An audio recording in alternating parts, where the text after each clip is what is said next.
The Old Silent by Martha Grimes.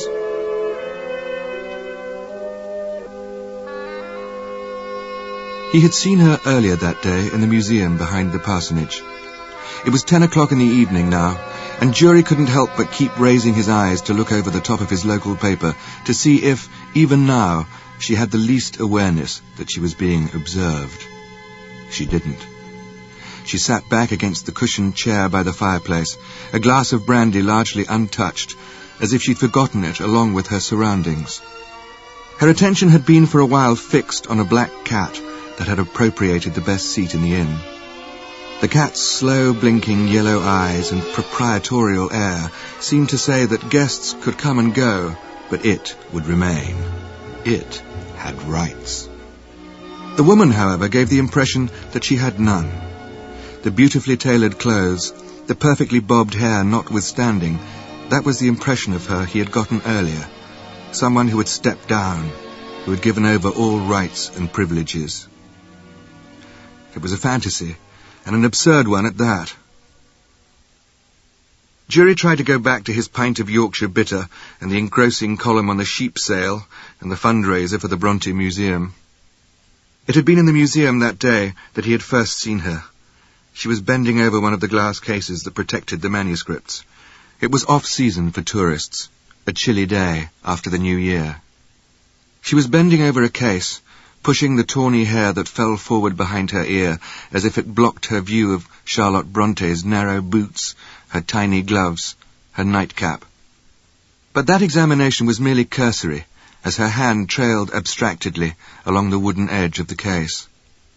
In her eyes was an utter lack of absorption.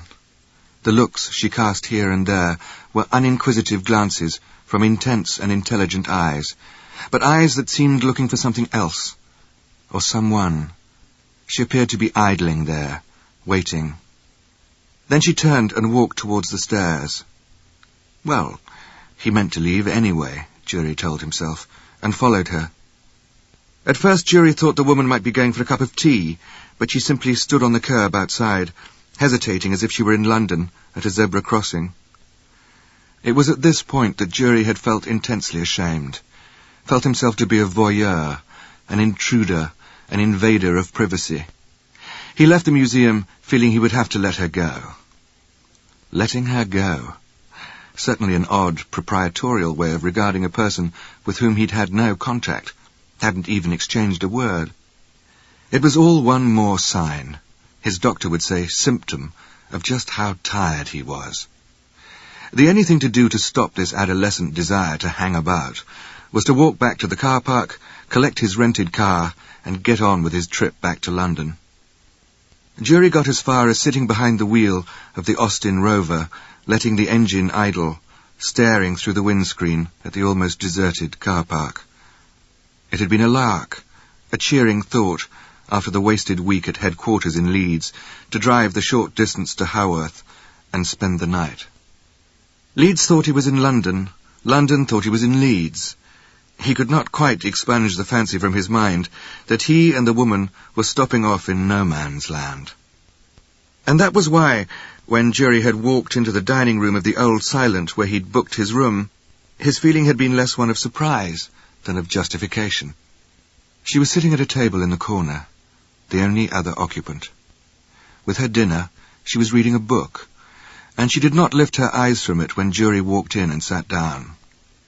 He had his own book. Perhaps it was symptomatic that he ate solitary meals with a book more often than he dined with others. Fictional characters, he had lately found, were generally more interesting dinner companions than flesh and blood ones. There was no one now in the lounge of the inn but them. The Old Silent was a warm and friendly pub. Copper and brass glinted. Dark wood chairs and benches with flowered cushions were set in configurations around the tables. For another 20 minutes they sat there. When the clock struck 11, she looked up. She closed her book, set it beside her handbag, and he thought she meant to rise and leave, but she sat still. Then the headlamps of a car dazzled the window before they were switched off. A door slammed, and Jury heard the approach of footsteps on the walk.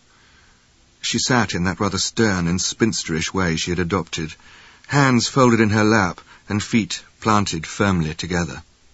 A man walked in the door. A man as well and expensively groomed as she. His attention was concentrated on the woman, who now rose. She still held her bag tightly. There was no greeting, no handclasp, kiss, or even exchange of smiles. His fine features, the cut of his clothes, the grace of movement, bore the stamp of a gentleman. Yet the woman stood while he sat. He then said something to her, and she sat down with a sadly compliant look. Jury was not close enough to hear the words that passed between them. The man spoke softly, but in a rush. To his low current of words, her own contribution was no more than a word tightly wedged in, breaking in whenever her companion showed the slightest sign of stopping the flow. Even then, his hand raised up against her own response. That what he said was evidently not to her liking was clear from her adamantine look, her glancing away from him to gaze at the fire and back again, as if there was no place, really, for her eyes to travel. She looked resolute and unbending.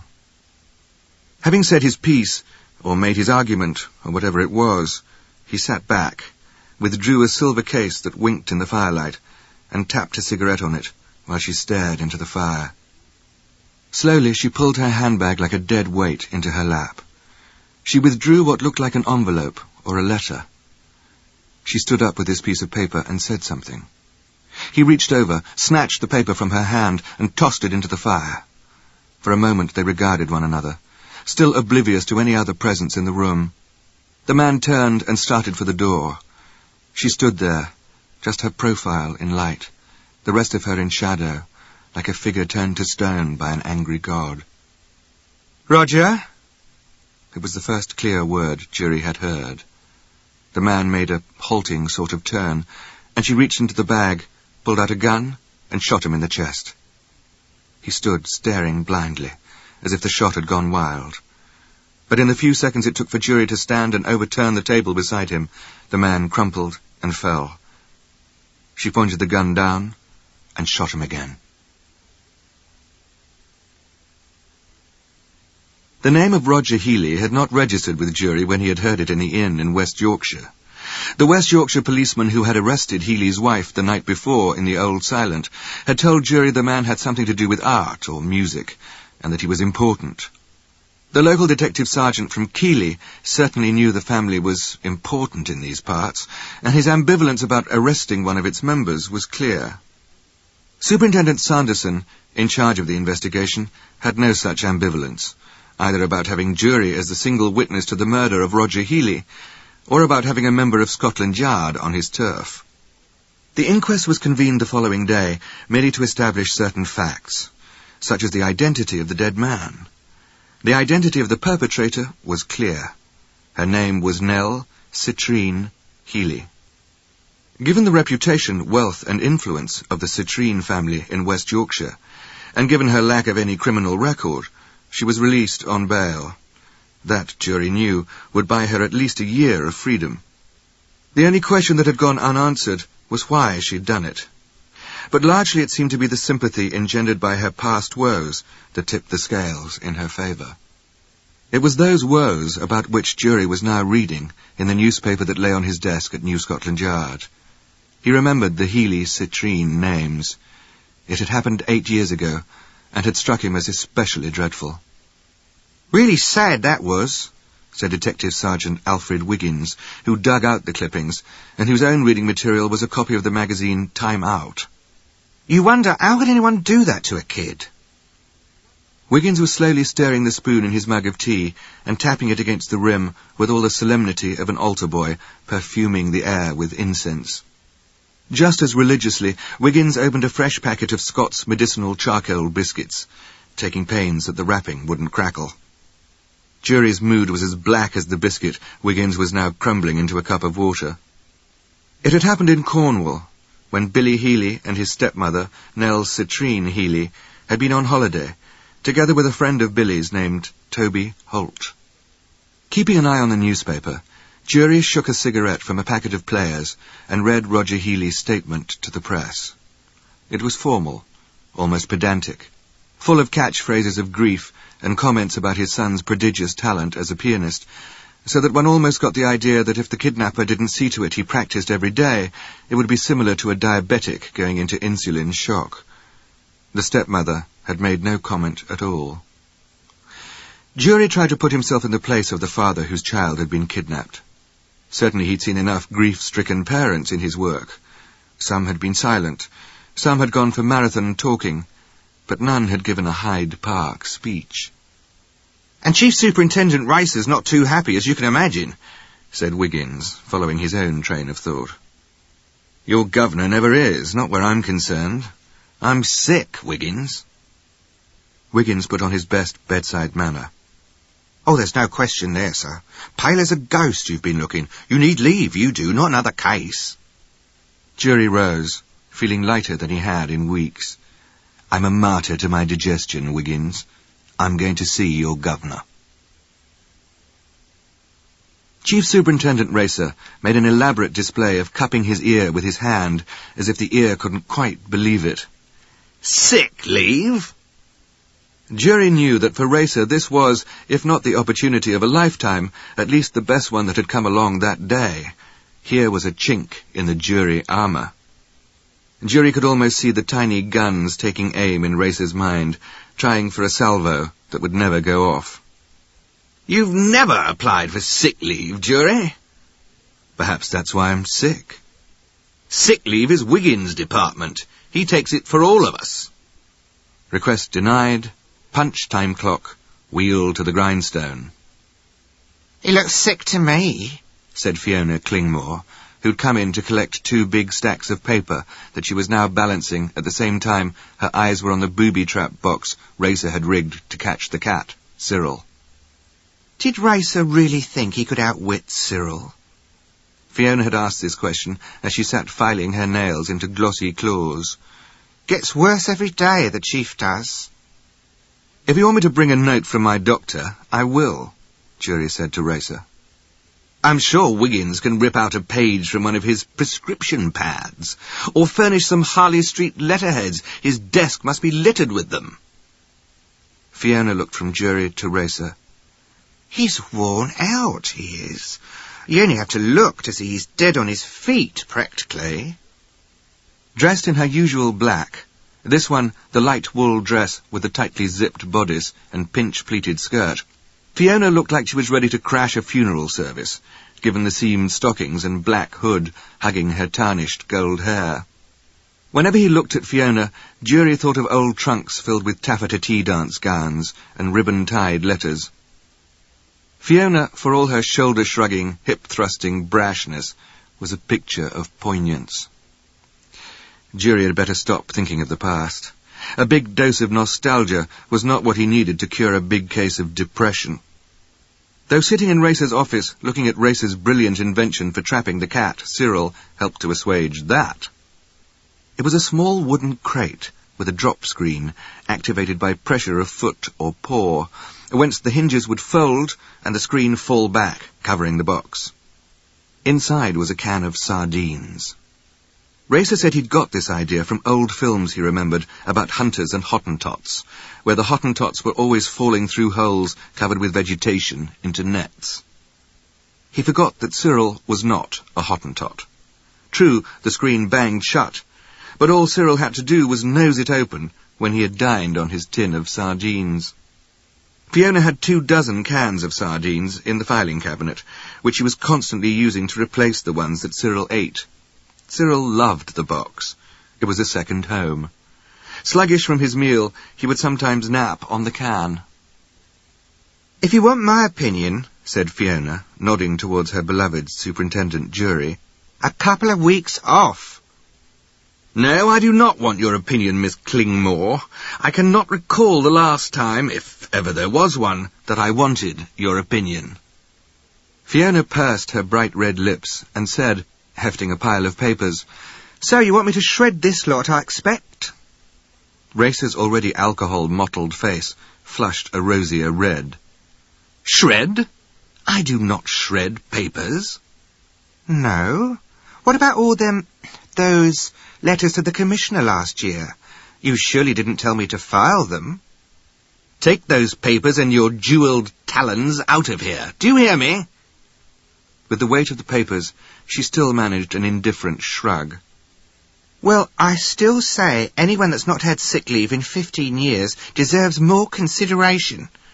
Turning to go, she added, I'll just take these to the shredder.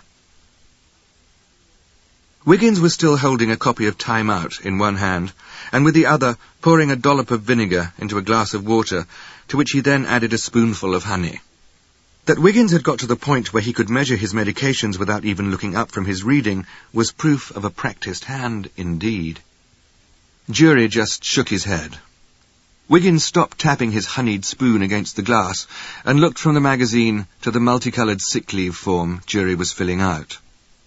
2 weeks off, flat on my back, Wiggins. I need a different climate. Sand, sea, warm breezes. Wiggins was looking at Jury sadly. Across the corner of the entertainment magazine he held was a banner saying, The Last Wind Blows. The cover showed the face of a young man. Round his neck was a strap holding a sleek white guitar. Across the picture of the guitarist was written, Sirocco, the white cursive letters streaming across the cover as if wind were blowing the letters away. What are you putting down, sir? Not that you don't need time off. Jury nodded towards the magazine. Or time out. Nervous collapse, how about that? He certainly looks as if he might have one. Well, apparently he thinks he is. It's his last concert. Whose? Charlie Raines. He's lead guitarist for this rock group, Sirocco. Well, surely you've heard of them. That was it. Posters tacked up around London. Where are you going to, sir? Yorkshire. The magazine fell to the desk. They had been across the North Yorkshire moors years ago. It was not the high point in Sergeant Wiggins' career. West Yorkshire, Wiggins. Warmer. And maybe a while in Cornwall. Don't you have a day or two of leave coming up? Why don't you take it with me? Wiggins took fright momentarily. Jury lit a cigarette, looked at the face on Time Out. He shoved his sick leave form aside, drubbing his fingers impatiently. That Healy kidnapping. What about the Devon-Cornwall Constabulary? They must have a fairly thick dossier on it. Jury thought a minute. He reached for the telephone. Maybe McAlvey knows something. The question wasn't whether Divisional Commander Brian McAlvey knew something, but whether he knew everything. McAlvey's suffering others to live had nothing to do with sex, age, creed, species. He had no end of tolerance, as long as nobody made a mistake in the job. He couldn't understand, which is to say he didn't give a bloody damn, why people found him difficult to work with. Not everyone on the force hated McAlvey. The police dogs loved him. They knew a cop with a good nose. The dogs belonged to the 10% of the population McAlvey thought had it together. He only wished he could say the same for their trainers, and the fingerprint team, and forensics, and especially for the police doctors. At this point, McAlvey had read so many books on pathology he could have earned a degree. McAlvey snatched up the telephone. McAlvey! My God, McAlvey, is that you? Hello, Jury. I was just reading about it. Although Jury was slightly startled by McAlvey's mind-reading, he didn't question it. Roger Healy, you mean? Why else would you be calling, Jury? I'm flattered. The case was in the less-than-expert hands of our Cornwall Constabulary. Billy Healy was walking along a public footpath with his mum, stepmum, which seemed to make a big difference to some minds, walking along this footpath about 400 yards below their house on the coast, an isolated house. Jury nodded to Wiggins quickly to pick up the extension. Wiggins did, getting his notebook at the same time. McAlvey continued. Near Polperro. Wiggins, how's January treating you? As if that were a cue, Wiggins sneezed. How did you know I was here, sir? Nobody breathes like you, Wiggins. It's an especially uplifting sound. Shall I start again? I think I can remember those details, said Jury. Well, let's hope so. Anyway, Billy said he was going inside to fix some sandwiches for him and Toby. Toby was indoors. Billy didn't come back. Into thin air, you'd think. Nell waited and finally went back to the house. Thought Billy had got caught up in some game with Toby. Couldn't find either one of them. And then thought he was doing the hide-and-seek bit with her. Then she looked outside, everywhere, and then she called the police. Do you want all this detail, jury, or just the highlights? I'm amazed you remember all this detail. It wasn't even your case. Let's say I took an interest. A kid being held for $5 million in ransom money. I got myself assigned to it, because there's nothing as touch and go as an abduction. People love hindsight. Blaming the kid's stepmother for not taking better care of him. And there was the father, Healy, who was pretty much useless, ranting and yelling at her. How could you leave him alone, Nell? Didn't you ever stop to think Billy might be a target for kidnappers? I ask you, jury, it seems to me old Roger could have been offering comfort and succour to his wife instead. Citrine, her father, was at least level-headed enough to get down to business. But Citrine finally refused to pay up, McKelvey. It wasn't Citrine. I was sick of listening to the usual codswallop about options and alternatives. So I said, you hand over that money, and you're signing both those kids' death warrants. Jury, you know and I know that at least until they get the money, there's a chance they'll keep the victim alive. I'm not arguing with you, McKelvey. Okay. The minute I said that, they all started rabbiting on. Roger Healy shouted at me. Citrine looked pretty ashen, but at least he was trying to keep his head. But you changed his mind? No. It was Nell Healy's mind. She turned her head from that window and gave me a look that would cut diamonds. And she said, I think you're right. Don't pay it. And all hell broke loose. I thought Roger Healy would throttle her right then and there. I don't understand if it was Healy and Citrine against one. It could have been a dozen against one. She had the money. Jury sat up suddenly. I thought it was Roger Healy's or the father's money. No way. Healy had a little. Charles Citrine quite a bit of his own, but not $5 million. She had the money. Her mother's money, apparently a fortune. Some left to the husband, but he had his own anyway. A bequest to the sister-in-law, the rest to her daughter. So, jury, 8 years later, she kills her husband. Why? Rubbing his hand through his hair, as if that might wake up his brain, jury said, I don't know. Another silence. Then McKelvey spoke. That is one awesome lady. Thus did Nell Healy join the 10% of the population Divisional Commander McKelvey could live with. The narrow house in Mayfair was flanked by a jeweller and an art dealer, both of them pricey. Inside the offices of Smart Publishing, jury found another dimension of light and muted sound, sylvan music piping from hidden speakers that went well with walls painted watery yellow. The rooms, the hallway, were relieved only by an off-white that shaded into the pale colour. It had the look of meringue, possibly conceived by the editor of the cookery column. In Martin Smart's office, jury seated himself in a pricey-looking leather chair that seemed in its softness to fold around him. It was the most bespoken-appearing room jury had ever seen, everything measured, trimmed and cut to precise taste. Jury turned and half rose when one of the personnel stalked in, leaving in his wake a trail of papers, plunked the rest on the desk and turned to leave. At least, jury thought he had turned to leave. Instead, he folded his arms under sweaty armpits and stuffed a cold-looking, rather shredded stump of cigar in his mouth.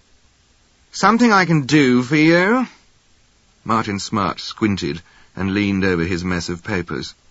Superintendent Jury. Where have I heard that name?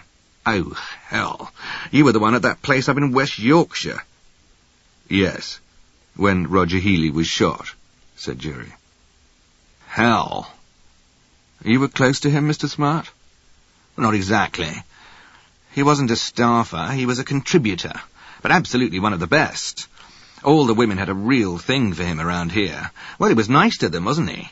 Bringing round flowers and candy. A damn bloody shame, that was. No one can figure it out. Did you ever meet Mrs. Healy? Never did, no. Since it's clear that the wife murdered him, why are you here? I don't understand. Just trying to tie up a few loose ends. Everyone liked Roger Healy, then? Far as I know. Shouldn't we have done? Of course, Mr. Smart. It's just that a person who's universally liked...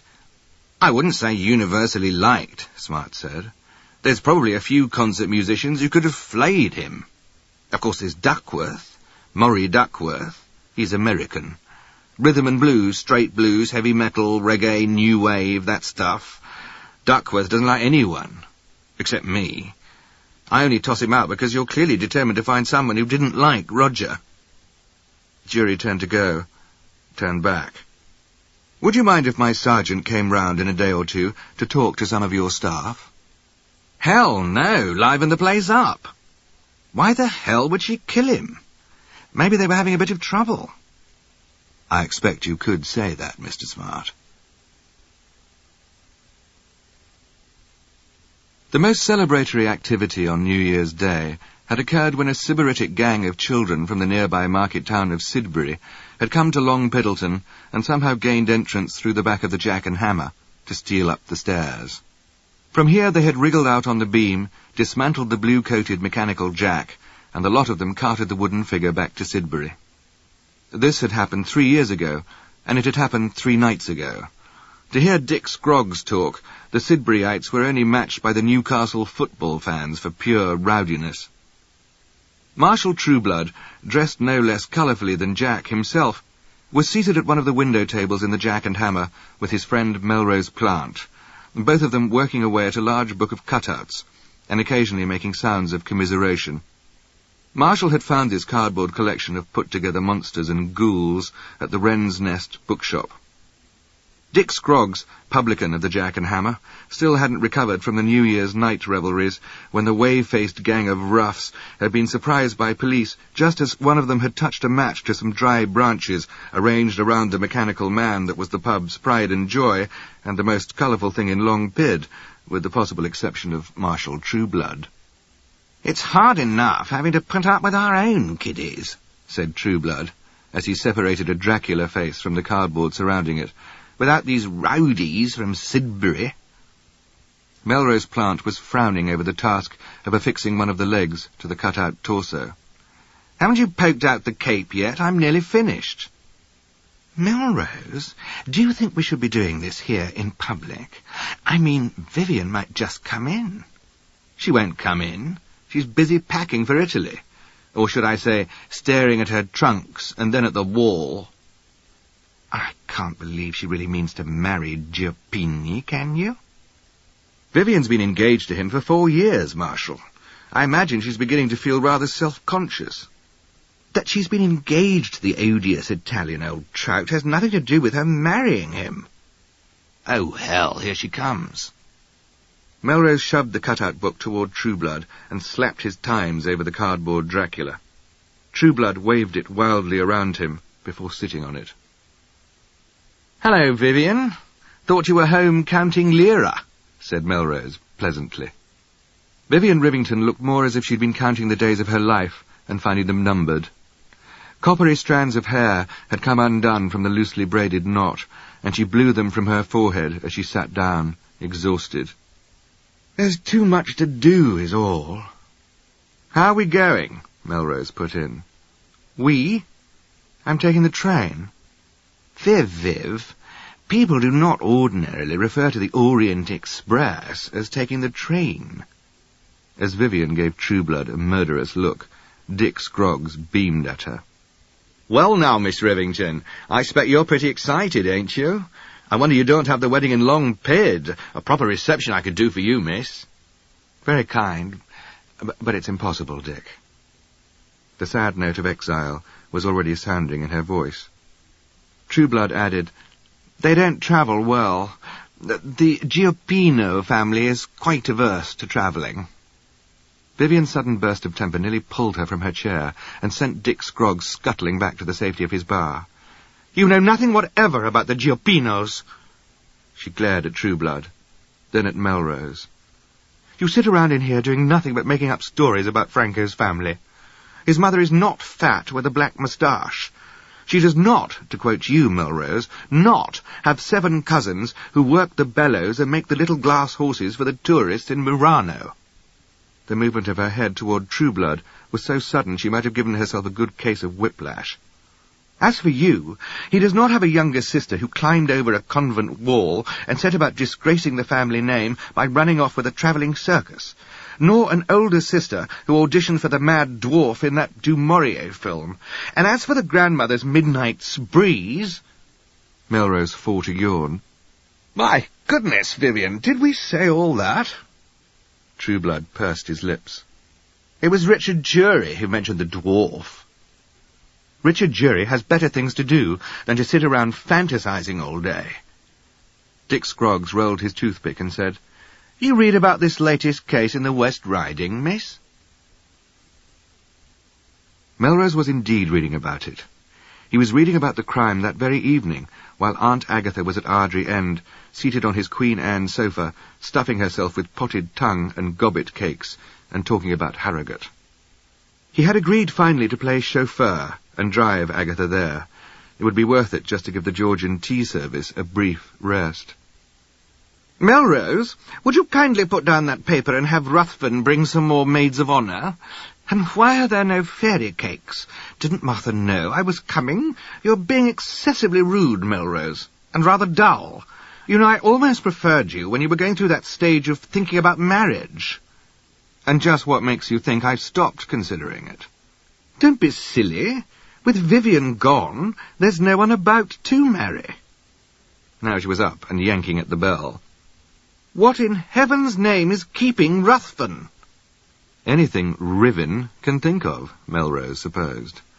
Vivian Rivington had always been the principal threat to his aunt's expectations, and Agatha, despite her references to the odious Italian, must have breathed a sigh of relief when the wedding date was set. Agatha took herself off in search of cakes and cucumbers. Melrose heard some commotion and raised voices out in the entrance room, and then the deliberate rap, rap, rap of heels across the marble. Vivian appeared in the doorway. "It's Miss Rivington, sir," Riven said with whatever formality he could muster. But as he followed in her wake like a hound brought to heel, the announcement was superfluous. Melrose got up quickly, bestowing upon his visitor an absolutely wonderful smile. For once in his life, he believed not in coincidence, but in destiny. "Vivian!" Vivian Rivington stood there in a wet raincoat, her hair a mess of rain-soaked tangles, holding out a large pasteboard cutout of a white-faced Dracula in a gondola. "Just what in the hell is this?" "Whenever you see smokestacks, you know it's shut down," was the cab driver's brief and bleak commentary on the West Riding Mills, once a centre of the wool trade. The taxi dropped Jury at a car hire place, and out of the sooty valley of Bradford, the monotonous rows of slate rooftops and chimneys marching up and down hills like stair-steps, coming so suddenly upon the open expanse of the moors, should have been a grateful escape. Perhaps it was the season, perhaps it was his mood, but Jury saw little to relieve that mood in the endlessness of the moors, the distant hills brown with old bracken and heather, grey with snow and granite. The citrine house sat within its own wood of oak, bowwood trees, and tangled vines on the border of Keighley or Oakworth Moor. It was a fitting enough landscape for such a medieval house, 15th, 16th century probably. The room into which Jury was led by a woman servant was not a great improvement over the stark medievalism of the facade. The furniture was heavy, dark, Jacobean. Charles Citrine shambled into the room. That was the only way Jury could describe it, the sort of careless, shuffling walk the man affected. He did not extend his hand, and looked at Jury with some suspicion. "Why are you here, Superintendent?" "I thought I could help." "I can't see how. None of this makes any sense. Not Roger's death, not Nell's. Oh, hell. You might as well sit down." Citrine sat back in a dark wood chair that had the look of some mythological beast or bird. He would have been, in any woman's book, a catch. In his 60s, he projected a vitality, a lustiness even, missing in men half his age. Isn't this somewhat irregular, Superintendent? I mean, given that you must be the Crown's witness? I wouldn't serve as witness, since there's no question of the right person's being arrested. Roger was a devoted husband, a fine man. Spent a lot of time in London, of course, because of his work. And I imagine nothing was quite the same since... If you're talking about your grandson, I know about that. I'm very sorry, Mr. Citrine. I'd simply like to know the reason this happened. Throw me out any time you feel like it. Charles Citrine smiled slightly. Look, we'd all like to know the reason. My daughter won't talk about it. We're not especially close. I think she gets on better with my sister than me. If you want to talk to Irene, go ahead. Where would I find her? Jerry asked. In the tower. My sister is not so much eccentric as the sum of a number of affects. One is that I have relegated her to the tower with the bats. And your daughter? I don't know. I don't think it would be a good idea for you to talk to her. I probably shouldn't be talking to you myself. I doubt her solicitors would like it. Who are, as you can imagine, going round the twist on this one. Nell doesn't care. There's no remorse, Mr. Citrine? Not a flicker. I'm very fond of Nell, but I must admit she's beyond me. I can't fathom her feelings, her reasons for this destructive silence. Surely if she wanted revenge because we refused to pay the ransom... Citrine didn't know, of course, that Jury was aware it was Nell Healy's money, and Nell who had refused to pay up. The only ones who knew this, as far as Charles Citrine was aware, were himself, Roger Healy, Nell, the Lloyd's banker, and the superintendent in charge. The police sergeant Citrine may even have forgotten, Brian McAlvey. On the other side of the winch, a passageway through the main gate used to give easier access to foot passengers, Jury found the small door to the tower. Above the door, on an ironwork standard, was a bell from which a string dangled. He pulled it. The bell jangled. In a moment, he heard a buzzing sound. The door opened. It opened on near-total darkness. The weak light from lamp niches cast Jury's shadow in grotesque funhouse shapes as he moved upward and around on the stone steps. A slant of light suddenly broke across the steps, and from round the bend he heard a voice flute a greeting. "Sorry about the stairs and the security system, but you never know who's mucking about out on those damn moors, do you?" She shook Jury's hand in a hearty grip, and more or less hoisted his 6'2" frame through the door. Irene Citrine, who introduced herself as Rena, told him St. Charles had hit the intercom to tell her Jury was coming, and to try to control herself. Rena Citrine scooped some papers from one bench and shoved him down on it. Then she went round to the other side of the table and sat on the opposite bench. Jury looked at her, sitting with her pointy chin resting on her laced hands, staring at him from amber eyes, whose irises were wedge-shaped, cat's eyes. She had narrow shoulders. Her hair was a vibrant red that fell from a centre part to her shoulders and seemed to have a life of its own. It was sprigged with grey, and because of the fanciful play of light, it looked caught up in a loose net of silver. Jury nodded. "Is that your husband sitting in the club there?" On the shelf above leaned little framed photos, snapshots of her travels, apparently. "Him? No, Archie was camera-shy. Also cash-shy. Archie Littlejohn, God rest him. Last time I saw Archie was 3 years ago, when he took out a deep-sea fishing boat off Bimini. There went my last £1,000, my part of Daddy's money. Dear Daddy was very Victorian, and thought women couldn't be trusted with the stuff, so Charles got the lion's share. Archie floated away, and I decided to come back to the old homestead. Well, I was dead broke, wasn't I? We'd spent all my money."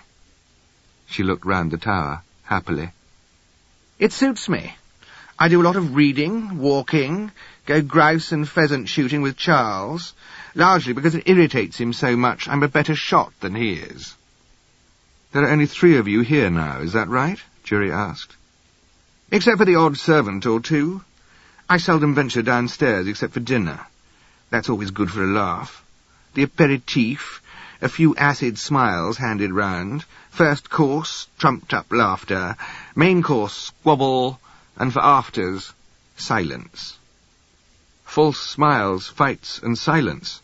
Doesn't sound too inviting, Miss Citrine. Roger provided some amusement. He was the essence of a Ralph Lauren advert. Polo. The cologne, not the sport. Then you don't agree with your brother? Mr. Citrine talked about Roger as a fine man, devoted husband, father. I never agree with my brother, if only on principle. Roger was charming, handsome, witty, sophisticated, talented, and shallow.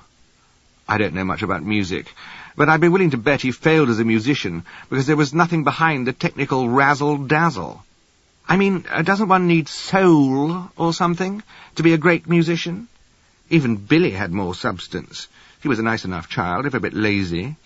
And unfortunately he wasn't all that crazy about being a prodigy, which Roger didn't like at all. He could be a real tyrant. Not nice to speak of Roger that way, perhaps, after what he'd been through with Billy and that other child, Toby.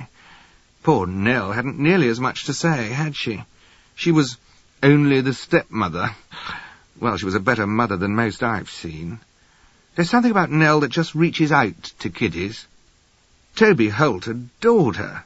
He did little jobs around the house for which she overpaid him. She'd read to them for hours, tell them stories, read poetry, play the piano. She even tried to give Toby piano lessons, but he hadn't any talent. You think that's the reason your niece killed her husband? She waited a bloody long time to do it, then. Roger might not have been the devoted husband St. Charles makes him out to be. After what happened with Billy, she and Roger must have been estranged. Well, they probably were that from the beginning. Why, then, didn't they divorce? Mr. Jury, Roger was hardly here anyhow, and he certainly wouldn't divorce the Citrine millions. But she? I expect because of Billy. Jury frowned. Billy's gone. Perhaps she thinks he might come back. Jury looked away. I hope not. After depositing Agatha in Harrogate to visit a friend, Melrose Plant drove through Ilkley. Trying to circumvent the moors was like trying to get around London on the Circle line. Every gritty little town seemed to have its moor. Ilkley Moor, Stanbury Moor, Haworth Moor, Keighley Moor, Black Moor, Howden Moor. They were fixed about like railway station stops. Nature, abhorring yet another vacuum, must have said, "There's a space, drop another moor in it." And this narrow ribbon of road he'd taken to connect up with Haworth was meant for sheep, not for man. Certainly not a man in a Bentley. Face it, you are no lover of nature. He sighed. What was the matter with him? He must get out, stretch his legs, have a brief walk on the moor. He set off on his tramp through bracken and rocks, feeling like a true West Yorkshireman. After cleaning his shoe of sheep dung, wrapping his handkerchief around the rash of bloody pricks on his hand, moving his ankle gingerly where he'd caught it amongst this clump of deceptive moss-covered rocks, Melrose found a wide, flat stone and sat down to look at the running stream. Or beck, he supposed it was called. He looked across the snowy patches beside the stream to a distance where he caught sight of a woman who had sprung from nowhere. She had simply appeared on the crest of a treeless hill, walking along it in a cape that billowed behind her, going from nowhere to nowhere. The image fascinated him, and he watched her walk, a silhouette against the white horizon, until his attention was called away by a sound. A cat. It sat there, blinking its yellow eyes, looking starved. Melrose put the cat in his picnic basket and lugged it back to the road. A woman standing at a crossroad, apparently waiting for a local, directed him to a hamlet the other side of which was an animal hospital. The True Friend Animal Hospital lay at the end of an infernal potholed track of road that ended at a square grey-stoned building. The receptionist told him that as he had no appointment, he'd have to wait until the regular customers were taken care of. Her tone registered her disapproval of his rather noisy cat. Not that there was any shortage of noise in the room already. A bull terrier and an Alsatian were having an awful row, each straining at his lead to see which could grab a portion of Melrose's ankle first. The two women on one of the benches both wore thick woolen coats and paisley scarves over their heads and tied under their chins. Leaving off what had been a gossipy exchange about some old slobber guts, they turned their wide, pleasant faces, bland as Yorkshire puddings, on Melrose, and acknowledged both him and the weather by commenting on the rain lashing at the windows. "Fearful poggy the roads be," said the woman with a terrier. Melrose returned the smile and the nod as he sat himself and the basket on the single unoccupied bench. The two women returned to their exchange, apparently unconcerned that the Skye Terrier at their feet was lying with glassy eyes and front legs splayed out and possibly already dead, or that the cardboard box beside the one who had spoken seemed to be moving toward the edge of the bench. "To get 'em to stir then, sen, and then I comes down to see to bairns with Mickey here," she nodded at the terrier, "'Lectric and in Bursel, and, almost fit to bust, Mrs. Lovelace, with t' bairns yammering and roan. Oh, aye, poor thing looks dead in the middle, he do. Perky here," and she tapped on the box with the air holes, "and clacking away, our Tom was caught into mangle, and our Alice yammering about." She opened the box, and Melrose thought he saw the beak and top of some colourful-looking bird pop out, before the one called Mrs. Livelace shoved it back in. The other one clucked her tongue.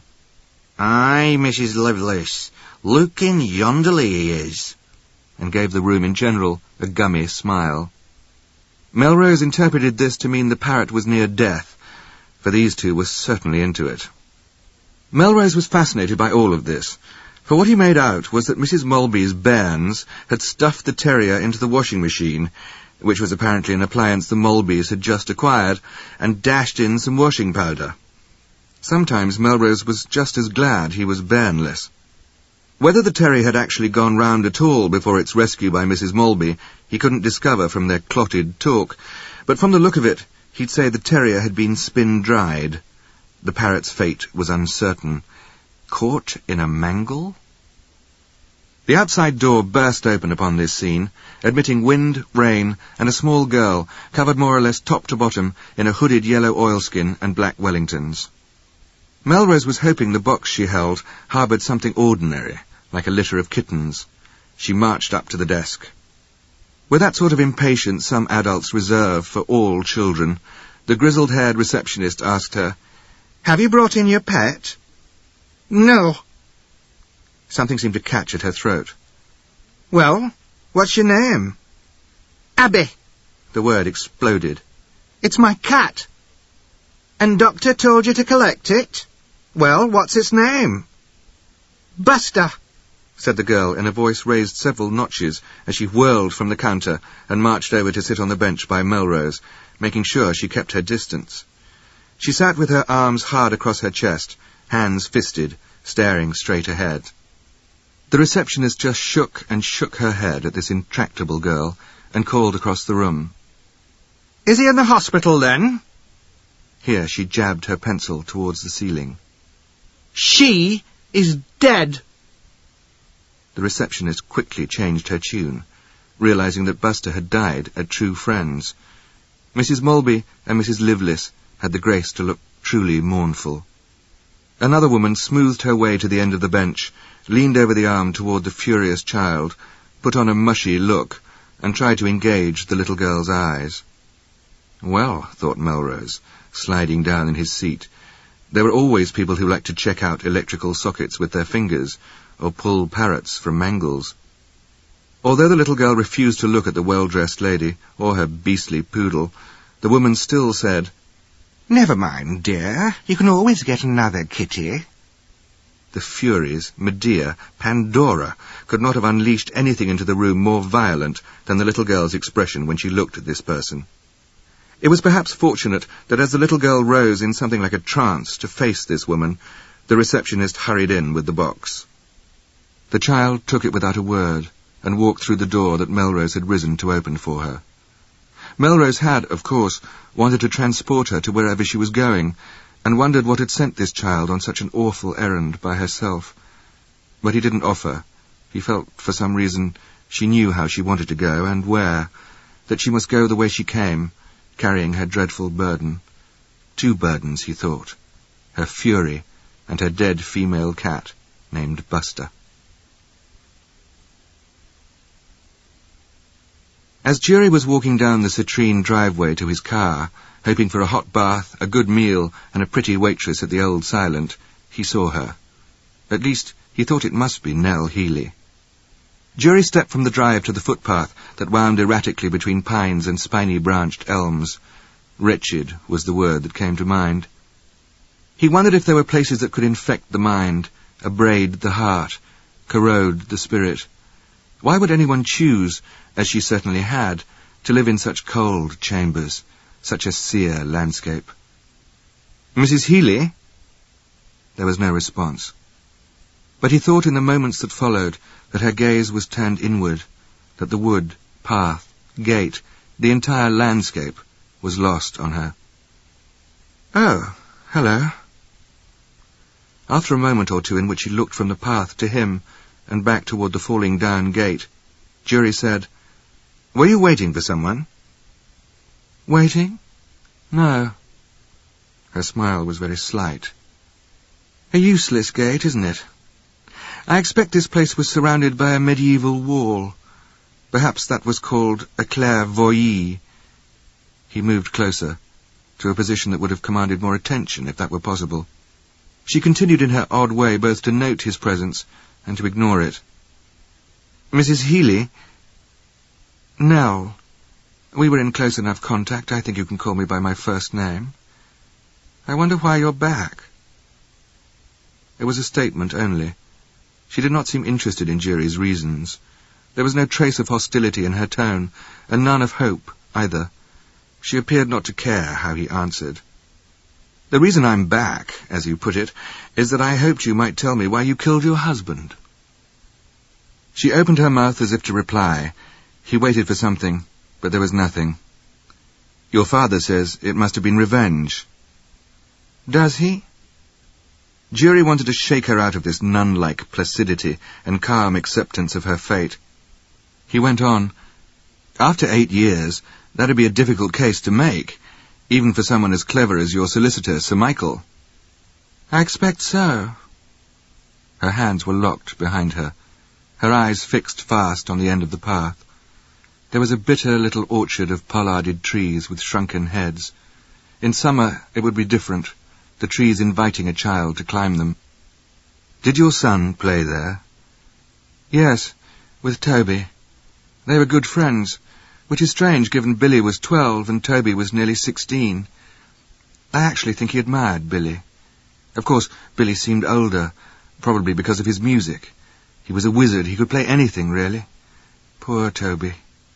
No matter how he tried, he could hardly make music with a comb. And Abby. They both actually put up with Abby. She was only 3.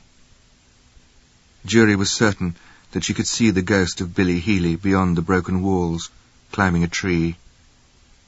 She had brought a small book of poetry out from her pocket, and her fingers turned it round and round. She nodded toward the rows of smallish trees. "It looks as if it were freezing to death, but it's only resting. What would be dangerous and deadly is a rush of unseasonable warmth.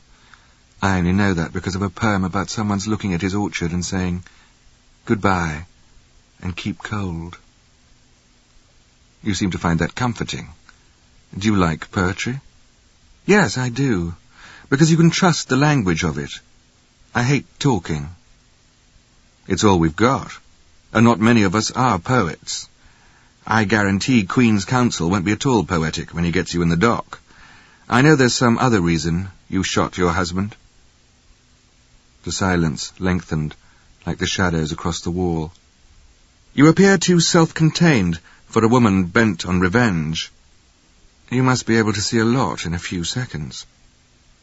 "You give me the impression of someone who's carried out a very difficult task, at last, and damn the consequences," said Jury. She stood, looking at the twisted trees, saying nothing, drawing the silence around her as she did her cardigan. "Goodbye, Mrs. Healy." "Goodbye." He had taken a few steps down the path when he heard her say, "And keep cold."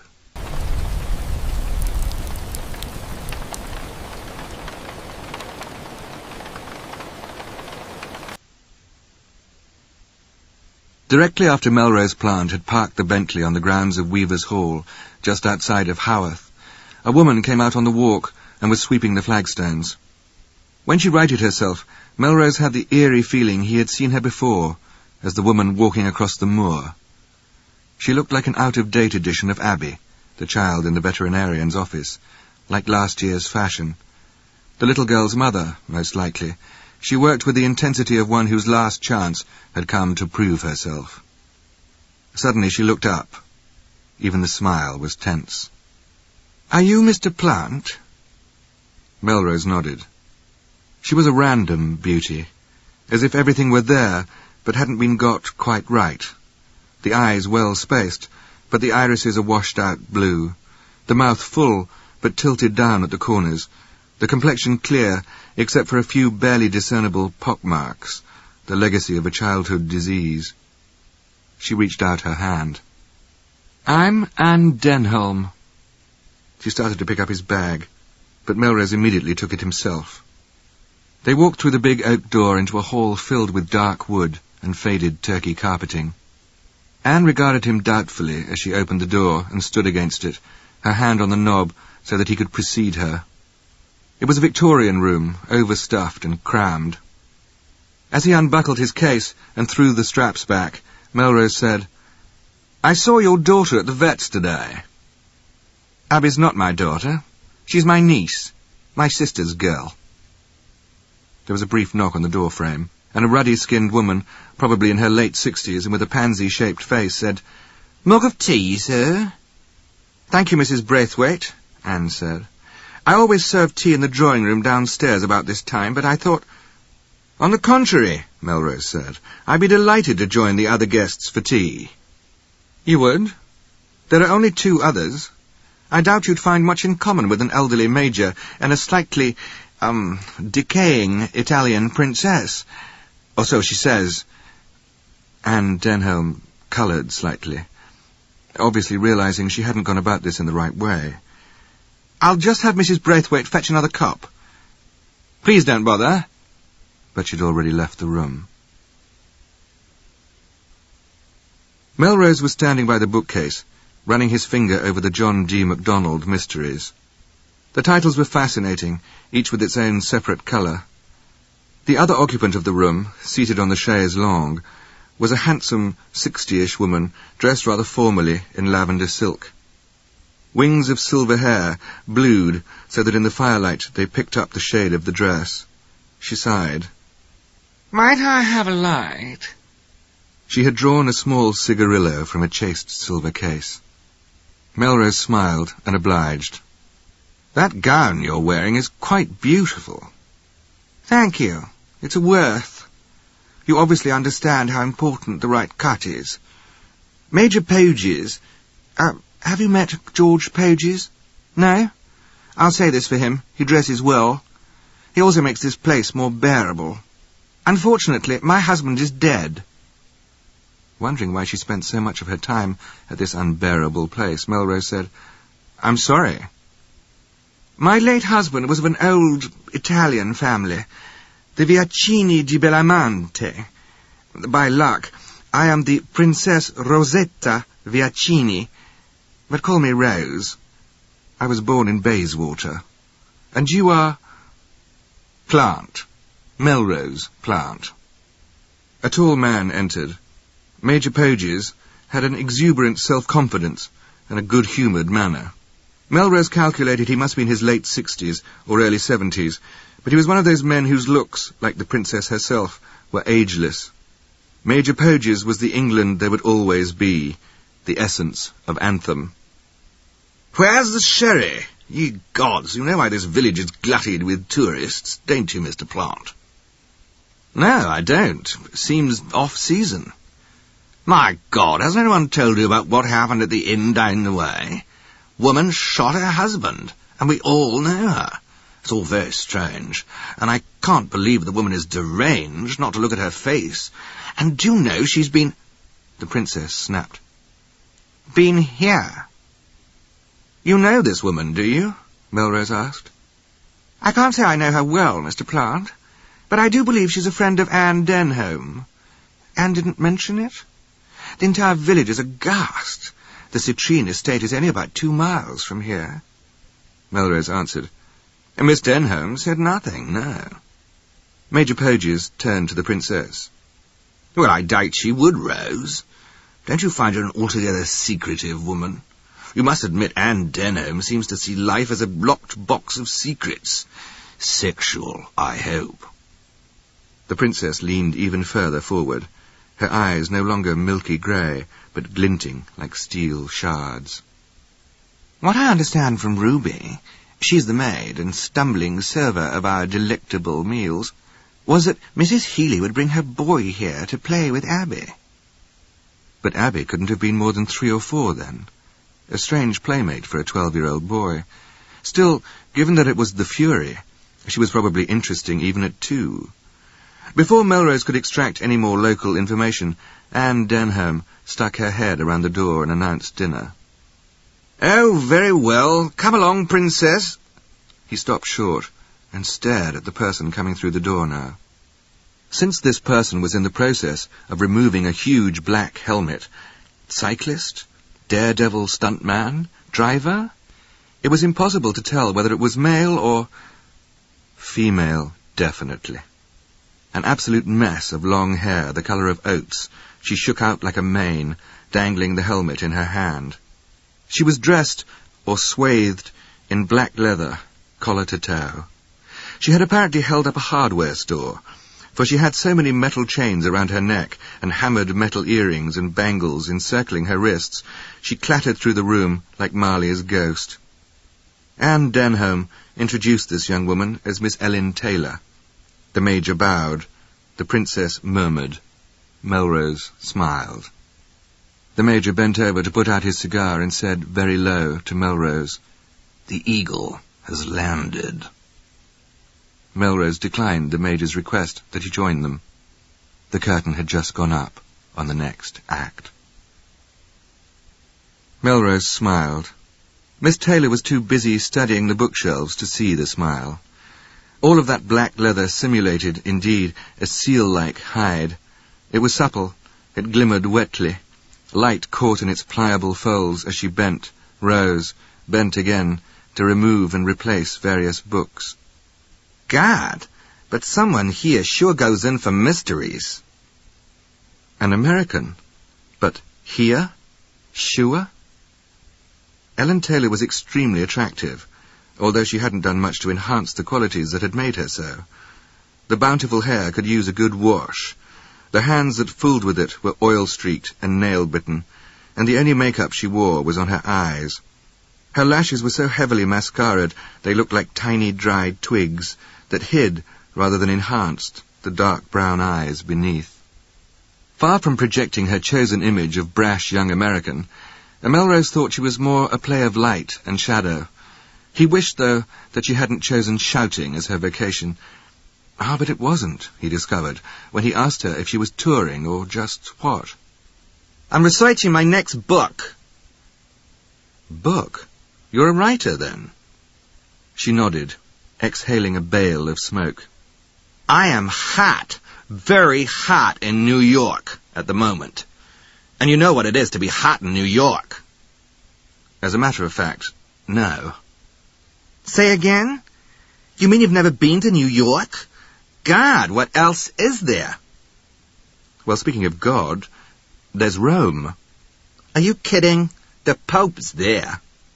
Last time I heard, yes. How about London? Too provincial. Moscow? Come on. Moscow's just a logo and a pose. That took care of any future summit meeting, so he changed the subject. "I don't believe I've read anything by an Ellen Taylor, but that's no reflection on your hotness." Another lungful of smoke billowed out as she laughed. Very funny. Fortunately, I can take a joke. Fame has not altered me, nor custom staled my infinite variety. Despite the celebrity, I'm still a humble person. Once you get bitten by fame, you're ruined. My editor said, in your case, it would take, like, a rabid dog. He's very supportive like that. But he thinks I should go back to writing the way I did before. And how was that? Not so experimental. Straight narrative, more or less. Gothic type. A little like Bronte, a little Le Fanu, a soupçon of James. Melrose had just taken a sip of sherry and choked. Henry James? It really was too much. Was this gritty, poorly spoken girl actually educated, knowledgeable, informed, and, surely not, talented? Well, gotta vamoose. I have to be going myself. He gathered up his coat and stick and followed her out of the door. As they walked across the stone courtyard, they came to her bike, which took Melrose utterly by surprise. He was expecting some fancy 10-speed. What he was looking at was a BMW, approximately the size of a baby elephant. You mean you ride this? No, I walk it on a leash. From the barn, whose outlines melted into the sky, came a series of hectic barks, and a dog came out of the darkness into a patch of moonlit ground. It was a border collie. The dog looked a bit too sharp for Melrose's taste. He preferred his own dog, Mindy. Ellen was still immersed in disturbed dreams of her own success as she lit a cigarette with a Zippo and clicked it shut. I'm a millionaire. In pounds. On one book. That is astonishing. What's the book? It's about New York City. Sauvage Savant, it's called. It's very hot in L.A., too. Sauvage Savant. What a pretentious title. With what he thought was a with-it little grin, he said, I expect there are a lot of literary savages in your city. Say again? I'm referring to the title. That's a deli in Queens. As she pulled the strap of her helmet tight, she said, See, I wanted to do something different. I couldn't stand one more book about Manhattan. I will personally vomit outside Doubleday if I see a window display of one more book about Manhattan. I'm doing all the other boroughs. It's to be a sort of trilogy, no quartet, I guess. She pondered this as she studied the night sky. Why was the dog looking up there too, Melrose wondered. Had the collie and Ellen some affinity? The collie, who had stationed himself a few feet away, cocked his head in a wondering way. I see, said Melrose. He was quite sure the dog knew he was lying. You all right? Your face looks funny. You've got great eyes, incidentally. Really great, like scarab beetles. Ellen kicked the motorcycle into action, said, See ya, and streaked away. He watched her down the drive until she and her BMW were swallowed up by the corridor of trees. Lost cause was a term that never applied to any case Brian McAlvey was working on. When McAlvey saw Jury and Wiggins appear at the open door, he motioned them in with an impatient wave of his hand. The office was cold, because McAlvey always kept a window open whatever the season. The late sun reflected and refracted on McAlvey's copper hair, and when he turned, sparked his intensely blue eyes. God did the lighting for McAlvey. He had plunked himself into his swivel chair at a desk full of ashtrays, folders, and coffee mugs that could have gone to the lab. Amidst this build-up, McAlvey pulled out a folder it would have taken his secretary a week to find. Jury hadn't bothered taking off his coat either, and was busy staring at the photos McAlvey had spread out. What's this, McAlvey? Pictures. Photos of remains. A boy and his dog. What are you talking about? Jury asked. If you're talking about Billy Healy, he was never found, and Toby Holt was killed by a lorry. I can only assume, since you didn't tell me anything, and since I'm here on the Nell Healy business, that somehow you've discovered the boy's body. Jury scanned the police photographs of skeletal remains, human and what appeared to be animal. Nell Healy doesn't appear to know you've found anything. You want to tell her, Jury? Asked McAlvey. Wiggins coughed, sucked his lozenge noisily, and looked from the one to the other. McAlvey was out of his chair, jamming a tweed cap on his head. Especially since you don't know the whole story. Come on, we're going to Cornwall, where the Healy boy was kidnapped. Well, it might help if you told us the story. Wiggins sneezed. Sir, you guys are a real treat. That's okay, Wiggins. I'll drive, said McAlvey, as Wiggins was quickly trying to capture the driver's seat. Jury got in the passenger side, while Wiggins stowed himself into the rear seat and appeared to be offering up a prayer. Obviously recalling an earlier drive through sheets of rain and hemmed in by stone walls, Wiggins brought out his big gun, the vaporizer. When they hit the roundabout, a black Lamborghini with a woman driver cut McAlvey off, gave him the finger, and took the car up to 90 as she sped onto the motorway. McAlvey yanked the blue light out and shoved it on top of the Ford. Lady! Lady! Jury just shook his head as the Ford closed in on the Lamborghini. You're not a traffic cop, for Christ's sakes, said Jury. So what? There's never one around when you need one. The Lamborghini finally pulled over. This won't take long. McAlvey, Jury knew, loved being a copper. The possibilities were endless. So, here's what happened. With the divisional commander McAlvey, there were never any qualifiers. Billy Healy goes into the house to make his tea. So he's in the kitchen with his dog, Nasha. He's got the kettle on the hob. He's sawing the bread in slabs, spreading it with an inch of currant jam, milk out for Toby, and butter. It's amazing you remember these things, sir.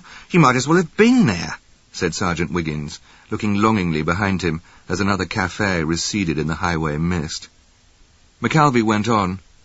Nell Healy said even the vitamins were lined up. Calcium, C, A, whatever. That was the place I thought she was going to break down. She was always nagging Billy to take calcium because he was violently allergic to milk. And she thought, like most kids, he was fibbing when he said, sure, he'd taken them. Well, obviously something interrupted Billy Healy's little meal 8 years ago. Someone walked in and surprised Billy. And someone got a little surprise for himself when Toby came in from wherever he was for his tea. He could have been in the kitchen too. No, they took photos. The slice of bread with the jam had been half eaten. The bread with the butter hadn't been touched. Neither had the second cup of tea. The kitchen was at the back, facing the dirt road. It was someone that Billy knew. Well, that's one hell of an assumption, McAlvey, said Jury. Then you haven't been paying attention. Well, what's this then? A sable-brown car flew by in the inside lane. Jury's words were lost on the wind as McAlvey hit the accelerator. The cottage was half buried in long grass and weeds, a small square house that looked as if it were more functional than livable. Dr. Dennis Dench was eating quail and salad, washed down with a half bottle of white wine. He greeted them, and once up, put his napkin down. Hello, McAlvey. They're not the Healy boys' remains. The pathologist's basement laboratory was no more antiseptic than the rest of the house, although it was considerably more interesting. It had not an O'Keeffe, but a Dali-esque quality in its display of bones, leathered skin, objects floating in large jars, all less horrific than surreal. Dennis Dench addressed Jury. I told him not to drag you all the way down from Exeter. You're well known, Dr. Dench. It's not a lost trip, said Jury. Let's see Billy Healy's skeleton, okay? Dr. Dench removed the white cloth from the skeleton of a child that Jury would have guessed to be pre-adolescent. Beneath the child's skeleton were the tinier animal bones. How many times do we have to have this argument, McAlvey? Age in a child is the easiest thing to determine. In this case, it was fairly easy. It's the skeleton of a subpubic male Caucasian of between 14 and I'd say 16. The Healy boy was only 12. McAlvey shook his head. Don't tell me you can cut it that close. The devil I can't. Bone fusion can be traced in a growing child with exactitude from year to year. Everything points to this as a skeleton of a boy older than Billy Healy. I hate to remind you, I've written 3 books on this subject. I know. I've read them. You're working in a vacuum, Denny. I'll tell you why I'm right. Dennis interrupted. You're wrong. McAlvey had moved over to the rack of test tubes. Number 1. These soil samples. Now, the vicar of that church told you, although you've conveniently forgotten, nobody's been buried in that disused graveyard for 40 years. And here we come up with soil removed and replaced long after that. Number 2. Not one pre-adolescent male Caucasian went missing from the area without either returning or having been found. To say nothing of that deserted cemetery being found within a quarter mile of the citrine house. And you're standing there and talking about a possible difference in bone fusions. That's right, Dr. Dench said. I'm dealing in facts. You're dealing in induction. Ergo, erroneous conclusion. McAlvey shook his head quickly, like a swimmer clearing water from his ears. He glanced at Jury, who'd been leaning against the counter. You've said sweet nothing.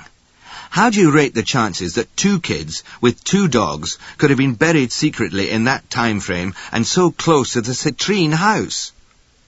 I was wondering about Toby, said Jury. Toby? Toby's dead. You read the report.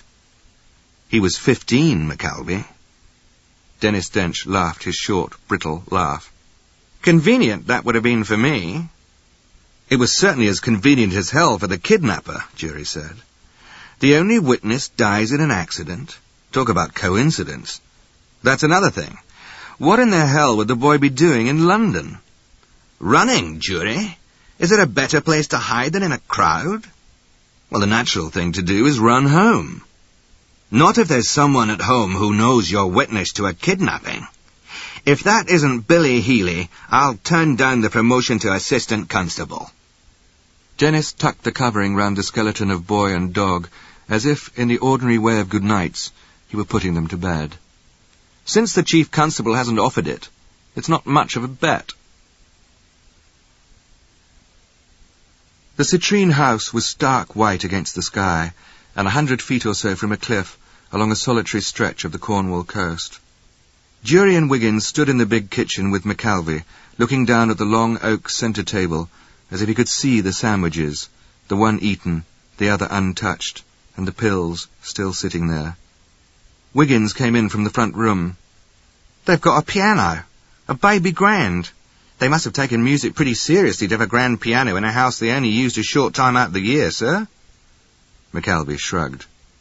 Billy was supposed to be some kind of musical prodigy. The piano was the father's idea. Anyway, the kid didn't use it. There was no music on the stand. The cover was down. I ran my finger over it, dusty as hell. He didn't practice here. She didn't dust. McAlvey, I'm having a look upstairs, Jury said. Billy's room is at the top. The guest room next to it. Toby used that. While Wiggins visited the guest room, Jury went into Billy Healy's. Jury could almost see the years of Billy's life changing with the books. Picture books, the William books, comics. Then came Oliver Twist, Treasure Island, nothing by the Brontes, perhaps he got too much of that in Yorkshire, and some poetry. Jury recognized the small paperback of American poetry as the same one that Nell Healy had been holding. He pulled it out, thumbed through it to Robert Frost, noticed as he did so there were a lot of underlinings, marginal notes that surprised him. Apparently his stepmother had had a decided effect on Billy's reading. He found the one called Goodbye and Keep Cold, and read it through twice. But one thing about it, it mustn't get warm. How often already you've had to be told, keep cold, young orchard, goodbye, and keep cold. Jury went on looking through the book, and stopped at a poem of Emily Dickinson, also heavily underscored. His eye was immediately drawn to the line, "It was not frost, for on my skin I felt siroccos crawl."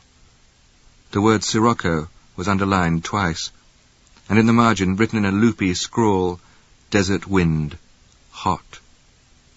Jury had risen, still with the book in his hand. What's a Sirocco, Wiggins? The band, you mean? No idea, sir. Funny name, come to think of it. They usually call things like Kiss of Death, or plays on words like Dire Straits. Good name, that. Do you still have that issue of... Of what, sir? Nothing. Nothing. Major Poges and the Princess were the only ones at the table when Melrose entered the dining room of Weaver's Hall for breakfast. From her end of the table, the Princess called down, "We're the last, or you are. It's nearly 10. "Miss Denholm seems to be very liberal with her meal times," said Melrose. She's also quite a decent person, if a bit on the broody side. When I came here for the first time, she was off nursing her sister. Iris, I think her name was. I understand the doctors feared the poor woman would have a miscarriage." The Major scooped up his egg. Doesn't come on as the motherly type, not to me. Why'd she take over the child when her sister died? Doesn't seem to care much about her. "I was just wondering, Major," said Melrose, "have you seen Miss Taylor this morning?" Not this morning. Not since I heard her shoot through the night on that motorcycle, probably smashing everything in her path. New York or not, thought Melrose, there was hardly anything in Haworth to be getting up to. He sat there, staring out at the slow fall of snow. It might have been 5 miles or 50, as he brooded over collisions on icy roads, when he was more or less brought round by the voice behind him. "Are you coming, then?" He turned from the window and saw Abby Cable in what looked like proper gear for an Eskimo. "Coming where?" Melrose asked. "Have you built an igloo?" There was silence. Her face was muffled in scarves, but he felt her penetrating stare. "To find the sheep." "I don't know what to wear for this adventure." "Well, a coat would help." "Can't you wait for 3 minutes?" She opened the door to the great snow-swamped outdoors. Abby's dog, Stranger, sat there with snow on his coat. "Okay." As Melrose strived with his Wellingtons, he could hear the clock ticking. Melrose felt ridiculous tramping along. "I don't see why we don't keep to a well-worn path," Melrose noted irritably, as they'd been solidly walking for 20 minutes. What he suspected was the last of civilization had been left back on the Oakworth Road, where a red telephone kiosk stood quietly alone. "Sheep don't use paths. I expect you don't know nothing about sheep. People think they're stupid. They're not. Come up against some stroppy old ewe and you'll see." "Is that so?" "You never know where Mr. Nelligan's sheep are. They wander off." "Who is this Mr. Nelligan, anyway, Abby?" In answer, Abby turned and pointed in the direction of a hillside that could have been a mile off, but was probably closer. "That caravan over there." "Then why isn't Nelligan out here saving his own sheep?" "He drinks poteen. Once he had over 100 sheep got down a gully. My dog Stranger rounded them up." "Wait up, for heaven's sake. What is the object of this communion with the Moors?" "I expect you wouldn't like it if you were in a tomb, buried alive." She clicked her tongue, and Stranger started a patrol of the wall. Wind had caused the snow to drift, and the dog was nosing slowly along, sniffing. "Here, poke with the crook." "I take it we're looking for sheep. Good grief, if any were trapped in there, they'd be dead." "No, they wouldn't. I expect you don't know. Their breath makes air holes." "Oh, be quiet." But Melrose did as he was bid, and tried to hold on to his temper. He'd never get anything out of her if he drove her deeper into silence. The dog was pawing away, sending up fans of snow. Abby announced, "He's found one." The highlight of the morning for Melrose was to be pulling and yanking a sheep from what must have been its snow tunnel. The ewe didn't seem the worse for wear as Stranger herded it out of the snow. "Now what do we do?" "We don't do nothing. It does for itself." Since he was getting nowhere putting questions to her he hoped would elicit answers that might deepen into some conversational foray about her life, about Mrs. Healy, about anything, he decided to be direct. even if the subject was grisly. "It's a terrible thing that happened up at the old Silent Inn, isn't it? Must have upset you quite a bit, since she's a friend of yours and your aunt's." "I don't think so." "Don't think what so?" "I don't think she's a friend of Aunt Anne's." She made that little clicking noise with her tongue, and Stranger, who had gone so far he showed only a dot in the snow, turned and ran back. "Oh? I thought Mrs. Healy came to visit your aunt." "She came to visit me.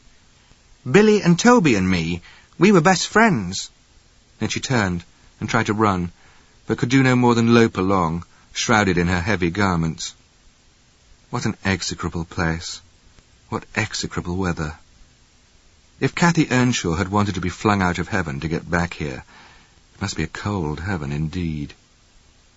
In the habit, by now, of following her instructions, he walked towards the two, aimlessly poking the damned crook into banked-up snow, wishing almost he could jab some sheep where it really hurt, thinking, "Aha!" when it finally met with resistance. He hunkered down, rather proud of himself, and started shoveling the snow off. He uncovered a patch of dirty pink snow and black sleeve. He rose very quickly. Anne Denholm's eyes were open, the sockets partly filled with snow. Her coat was stiff as ice, but when he lifted her arm slightly, the cold wrist was limp. Melrose looked off to his right, saw that Abby and Stranger were slowly making their way along the other part of the wall, and started covering the body. The snow was mucked about, but he thought or hoped the wind would hide both his handiwork and the blood scent. He could hardly have the poor child discovering the body of her aunt. Jury forgot the dead telephone receiver in his hand. He had been staring for some moments now through small squares of glass in his door of the call box, some of them fretted with frost and 6 of them cracked in one way or another. The message at the Old Silent had directed him to call Melrose Plant, who had told him what happened. He was furious with himself now, after Plant had rung off, for not asking more particulars. At least he had managed to stop his fast-moving thoughts long enough to compliment Melrose in getting the little girl out of there. 2 murders in 4 days. He hoped Nell Healy had an alibi. Melrose Plant was standing by Jury's car, looking over at the police constable, Sanderson. "Try to remember as much as you can, Melrose. Superintendent Sanderson certainly isn't talking to me." "How much could you tell about the condition of the body?" said Jury. "My knowledge of the state of rigor mortis is pretty much limited to when Agatha stops talking. It begins around the jaw, right?" "Yes, top to bottom." "The wrist was limp, Richard, so she mustn't have been out there all that long. The maid, Ruby, thought it was odd she wasn't about at breakfast." "Then I'd calculate Anne Denholm was shot sometime this morning, fairly early. It's unlikely she'd go out in the middle of the night along the moor." A black and white collie sat just outside the double door to the barn, using its nose to track the weather. It looked curiously at Jury, but it did nothing except to turn and follow him in, keeping close to Jury's heels. The sun was nearly down. Light cast squares upon the ground that stretched across the centre of the barn. The little girl came out of the shadows of the byre, rolling up a poster that she held against her stomach. She was making a long and solemn job of it. "Hello, Abby," said Jury. She didn't answer. Instead, she concentrated on her rolling job, stopping now and then to shove in the ends. Then she said, "I'm taking down Ricky Nelson." "The singer, you mean?" "He's dead. I'm putting them up in his place." They were the members of the Sirocco band, and however they measured up to Ricky Nelson, they were, at least, alive. It was the poster he'd seen in the window of a record shop in Piccadilly. It was a rather austere and studied pose. Charlie Raine, lead guitarist, leaning against a leafless tree, which was the focal point, and the 4 others looking off in other directions in an otherwise blasted landscape. When she raised her face to give him a grim look, Jury was startled by its beauty. "I'm putting this away," she said, walking over to an old steamer trunk. Then she stood quickly, turning to the fireplace, where the collie now lay beside a larger dog, paws outstretched, eyes drawing a bead on Jury's every move. "We're having our tea." Jury smiled slightly, assuming that we meant Abby and the dogs. "You can have some too." In the grave preparation of the tea things, Jury asked, "May I look at your books?" "Yes, but I wouldn't look at Jane Eyre. This one's better. Mrs. Healy gave it to me. Her aunt brought it. I wish she'd come instead." It was the book of poetry Nell Healy had been holding when he saw her on the path, and it was a duplicate of the one in Billy Healy's room. He thumbed through it.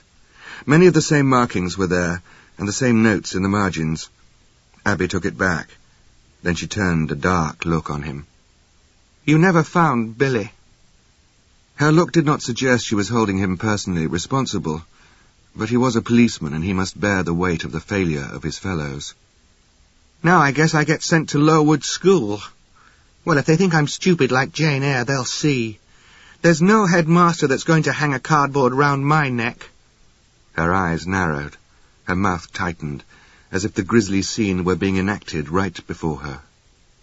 "And if they think they're going to make me walk round and round in the rain like that dumb Helen, Stranger'll be outside that wall and he'll get me out."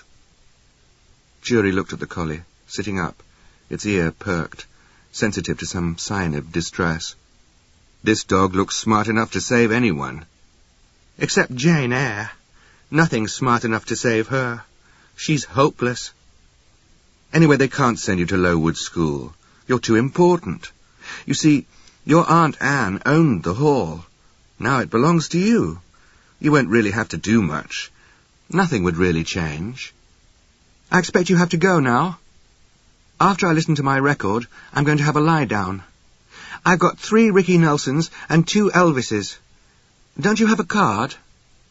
Jury pulled out his wallet and handed her one. As he looked back, she was studying it, hard. Ellen Taylor came pounding down the hall, threw open the door, and stopped there, with the sort of portable stereo propped on her shoulder that Melrose had seen being carted about Piccadilly by gangs of thugs. Now a voice had joined the drum-bass beat, which seemed surprisingly inappropriate for the background havoc. It was grainy, but soft. "Hi," said Ellen. She had not changed her clothes, although there seemed to be a different layering of chains around her neck. On the stereo, the mournful voice sang now against the dirge.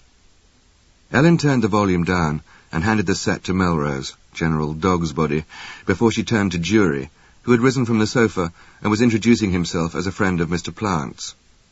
Melrose sighed. He set the stereo on one bookcase shelf and leaned against the row of John D. MacDonalds.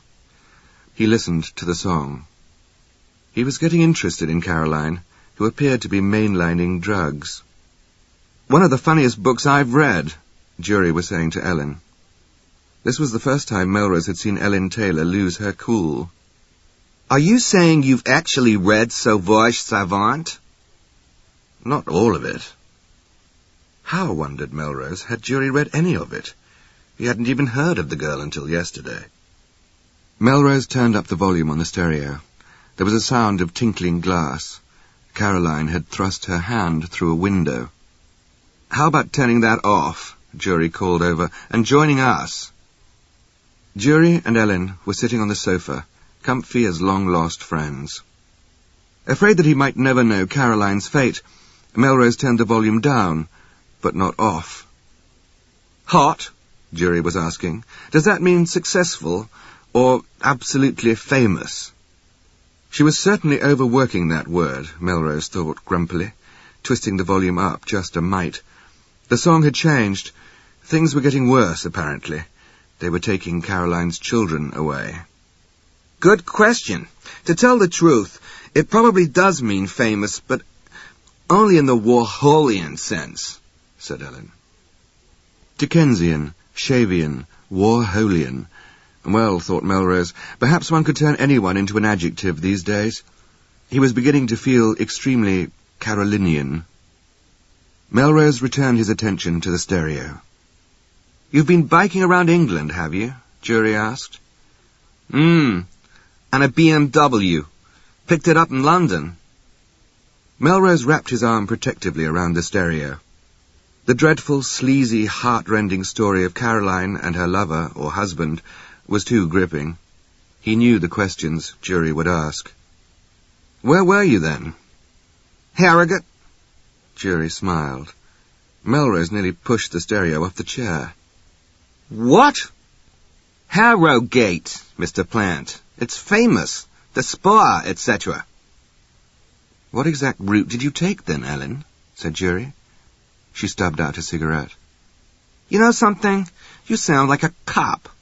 I'm calling the embassy. Good idea, said Melrose. Jury ignored both of them and pulled the map out. Let's see. Now, did you come by way of Ilkley? Dunno. Probably around here. She put her hands behind her head. You dig, Lou? Melrose heard her, but it was a moment before he realized Ellen was addressing him, not Jury. What? Lou Reed. He turned off the stereo. Ellen, however, was simply sitting there in a sloppy heap and making circles with her thumbs. She yawned like a cat. Yawned? A woman yawning in the presence of Richard Jury? He squinted out of the window. Were the stars in place? You talked to Abby? That's right, Jury said. Well, but is there some big secret or something? Uh-huh. You think I was involved? Moi? Oh, shut up, for God's sakes, Melrose said. Stop being dramatic. You're talking to a fiendishly clever policeman. Clever? But fiendishly? Said Jury. You don't have to hang around, Ellen. Thought you were a cop. Ellen turned from one to the other. Jury smiled. Ellen, you're free to go. Free to go? You guys actually say stuff like that. Shit. I'm going upstairs and put on a little train. The Hammersmith Odeon. It had once been a film palace. It had been an old Arthur Rank cinema, but Jury liked to remember these massive structures with their giant marquees and tiers of balconies as palatial venues that set Saturday afternoons off from the rest of a dreary wartime week. Sirocco rode in 2-foot-high black letters on the white marquee. That morning, before taking the tube to Hammersmith, the first thing he had done was to start his search for the copy of Time Out that he hadn't been able to find before he went to sleep on the sofa, fully clothed. Jury fingered through stacks of spilled magazines and papers, turned over cushions, flayed the sheets on the bed, vandalized drawers and cupboards, and he knew all the while the search was useless. The magazine had been on top of that pile. His neighbour Carol Ann. Of course. Down the stone front steps, and right to a smaller set of steps leading to Mrs. Wasserman's basement flat, Jury ran. At his first knock, Mrs. Wasserman opened the door and threw up her hands. At last you are back. The hands then clasped beneath her chin in a gesture of thanks to the angels. But this Mrs. Wasserman was not quite the one he'd left. Her grey hair was frizzed out with a new perm that did not strike Jury as a viable alternative to the ordinary neat, pulled-back hair in a bun at the nape of the neck. Carol Ann had obviously been raiding his flat and commandeering Mrs. Wasserman round the beauty salons, but he merely smiled and complimented her on the wave.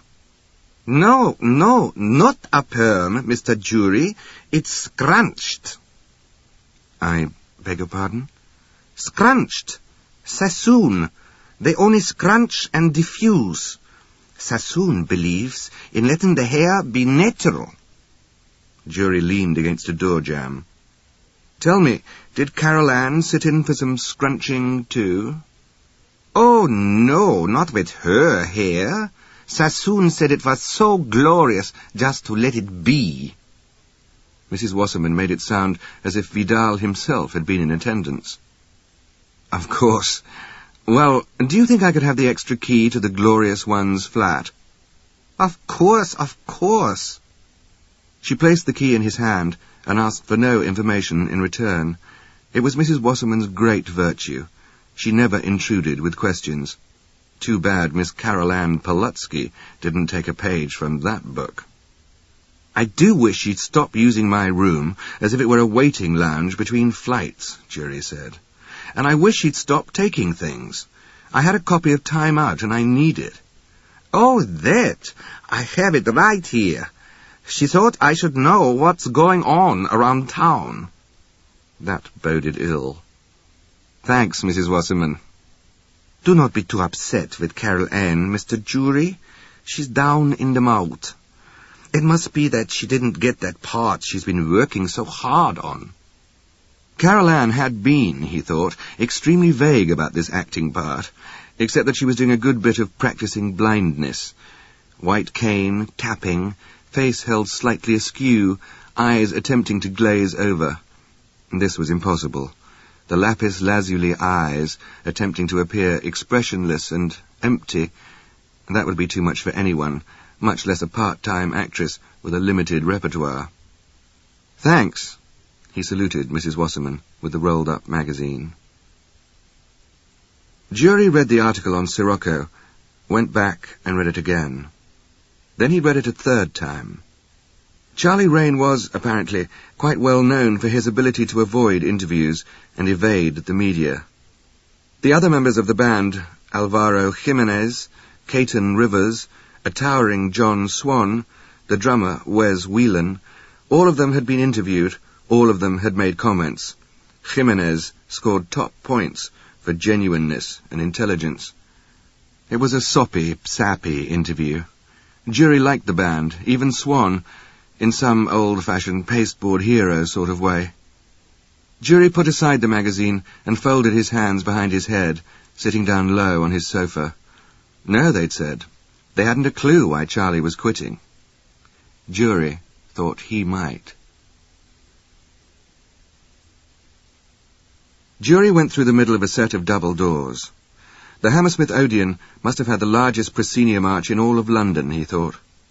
A phalanx of lights had been set up on the side, and overhead a couple of technicians were working on the huge lighting strut, 2 or 3 dozen lights positioned in lines along steel bands. Only one member of the road crew was left on stage. He picked a guitar from one of the cases, drew the strap across his shoulder, and moved into a classic introduction of a Spanish song that Jury thought he remembered as a Segovia number. As he listened to the staccato picking and arpeggiated runs of the song, Jury thought that anonymity was not that hard to come by. Even in the context of the theatre Charlie Raine was performing in the next night, still Raine had gone unrecognized. It was perhaps not so astonishing, after all. You see what you expect to see, and you don't expect to see the lead guitarist of a famous rock group humping his own equipment. The music was fluid and frenetic at the same time. The piece stopped suddenly with a thunderous succession of sustained chords. Raine unstrapped his guitar and returned it to its case, unbuttoned his shirt, and wiped face and hair with shirt tails. Jury went down the aisle. "You're Charlie Raine?" He turned in surprise, laden down with his 2 guitars, portable amp, and 2 small black metal boxes. He came over to the apron of the stage and looked down, squinting. "Yes. Why?" Jury brought out his warrant card. "My name's Richard Jury, Metropolitan Police." Jury said nothing about Scotland Yard, decided to let Charlie Raine think drug squad, and then felt ashamed of himself for telling this ridiculous lie. But if he wanted to talk to him, it seemed simpler. "You didn't like my tunes?" "I did like your tunes, your music, very much. Can I give you a lift to your hotel?" "Thanks, but I was only just going to the pub around the corner. Haven't eaten all day. Care to join?" "I could use a pint myself," said Jury. And to this, Charlie Raine turned up the wattage of his smile. "You're not on the drug squad, Mr. Jury. You're Scotland Yard." The pub was a plain one, deal tables and chairs. There were a number of framed posters and pictures of musicians who'd probably played at the Odeon. Indeed, directly behind the food counter, on the back of the aproned girl, was the by now well-known poster of the Sirocco band. She drew herself up, hands on hips. It's gone too. No food after 2 o'clock. You can't just do a ploughman's? Something cold? Charlie asked. Her sigh was overwhelming. And what's so funny, I'd like to know? This was directed toward Jury, who was standing at the bar watching the porky bartender draw the pints. If I were you, I'd give him what he wants, said Jury. If you was me, well, you ain't. Not from where I stand. So where'd you get off coming in here and telling me... Police. He shoved his warrant card near her face, and she set about uncovering the cheese plate and whacking off a chunk. Sitting at a table scratched and coal-bitten by cigarette stubs, Jury said to Charlie, "Scotland Yard. You're pretty observant. I read the papers, see?" The red-headed waitress, still haughty and tight-lipped, set Charlie's plate before him. Thanks. You're welcome, I'm sure. Charlie was arranging some cheese on a piece of dark bread. "You say you read the papers," said Jury. "Your name was right there. That murder up in Yorkshire." Charlie put a hunk of crumbly Cheshire on another thick piece of bread, stuck on some Branston pickle, and tried to work his mouth around the clumsy sandwich. "You've been in London for 2 days to give a concert, and your mind's on some obscure killing in the west of Yorkshire? I just thought it was interesting. Scotland Yard detective as witness. You saw the whole thing." "Well, I expect I was interested because I was born up there. Leeds. I think it was a great tragedy, that killing." "How old are you, Charlie? 20? 21? 23. Why?" "Because you're quitting." "I've gone as far as I want to go. Like Otis Redding. Too hard living, afraid to die. I gotta go, man. Sirocco's got a concert tomorrow night, remember? You coming?" He handed Jury 2 tickets. "A friend of mine can't make it." "Thanks, Charlie. Want a lift?" They stood looking up at the cold, hard sky. "I'm not going anywhere much. Schmooze around. I like to walk in London." "So do I."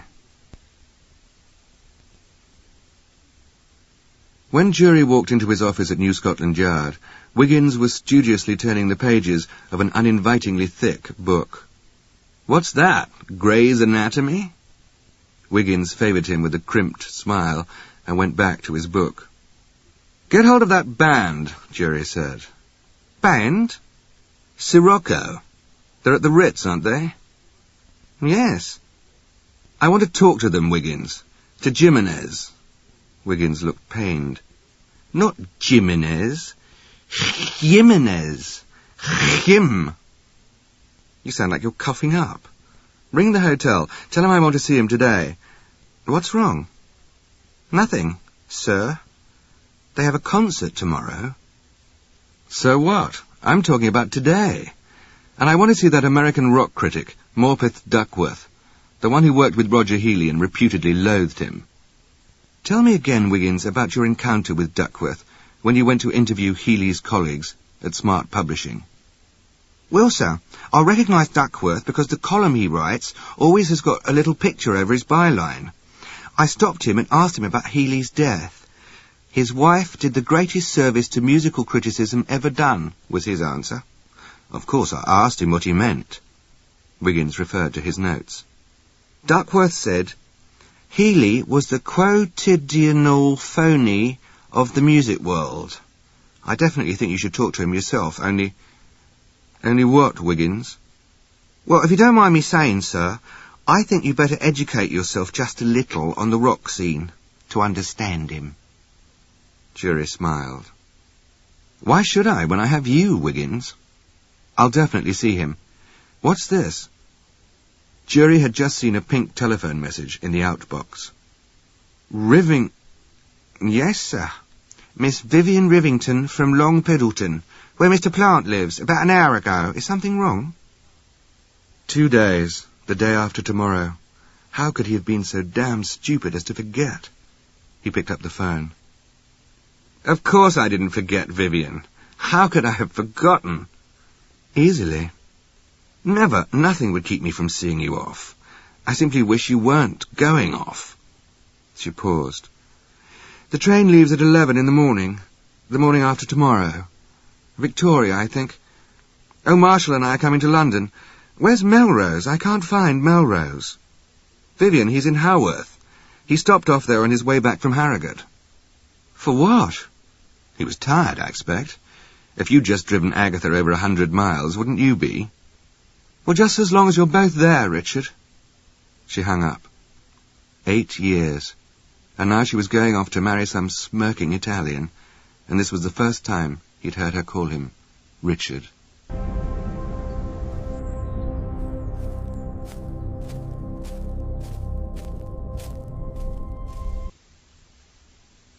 The Ritz Hotel was still as luxurious as he had remembered it. There was no diminution of sparkle, colour, and splendour. Alvaro Jimenez was drinking coffee in one of the lobby's alcoves. He rose and shook hands when Jury identified himself. He was an impressive man, over 6 feet, black face finely chiselled, wearing designer jeans and a metal-studded denim jacket over a black turtleneck. He spoke with a self-deprecating air, was probably a master at it. His mother, he told Jury, was Puerto Rican, his daddy from Mississippi. His daddy was one of the best bluesmen he'd ever heard to this day. "How about you?" Jury asked. "Me? Hell, I'm just back porch, backyard blues." And although Alvaro was really the moving force behind this band, he'd started it. When he talked about Charlie Raine, who had taken over the media, there wasn't a hint of rancour or jealousy. "I got a lot of respect for Charlie. Charlie don't buy none of this glitz. He don't seem to want fame, nor money, nor a 5,000-watt spot on him. I asked him, 'Charlie, what do you want?' And he don't even smile when he says, 'To be as good as you are.'" "Is he?" "Shit, no. Look at it this way. I got 15 years on Charlie. 15 years of jams, club gigs, but he would be finally, because he is the most focused ex-man I've ever come across. It's more than focus. It's like a mission with him. You gotta be able to separate yourself from this whole rock star attitude." "The reason Charlie's quitting?" "I'm only guessing. He just don't give no reason. No reason he got the schedule changed either. We were supposed to be playing in Munich this week. Manager nearly cut his throat over that booking." "It doesn't make any sense. When did Raine join up with your band?" "First saw Charlie when we were on the road, 4 years ago, doing one-nighters in what felt like 1,000 gigs from California to Florida. Word-of-mouth place this was. Except nobody must have opened his mouth, 'cause there couldn't have been more than 20, 30 customers, and they was mostly stoned. Charlie would have stood out anyway. He was at the bar, hardly tasting his beer, had his little bitty amp hooked up on his belt, had his beat-up Fender leaning against a stool. Then I realized he was a follower." Jury frowned. "He'd been going from place to place where you played?" "Think we were the fucking dead. Well, he gets up there with us in the next set, and I mean those 20 or 30 actually took the straws out of their noses. They did love him. Got up and danced, even some of them. He's just a natural-born crowd-pleaser. Put that together with someone's got that kind of funky blues Clapton-like line, and you got star quality." Jury thought for a moment. "You changed the name of the band." "Yeah. We all thought Bad News Coming was pretty beat, so all of us tossed a couple of names in the hat. Sirocco was Charlie's, and I got to go, friend." Jimenez stood up. He seemed to tower there. "Why are you so interested in Charles?" "I'm trying to save someone's life." In a warehouse on the Isle of Dogs, rock critic Morpeth Duckworth sat dressed in black like a spider in his web. When Jury and Wiggins walked in, he was turning knobs, punching buttons, flipping levers right and left like a man with 10 arms.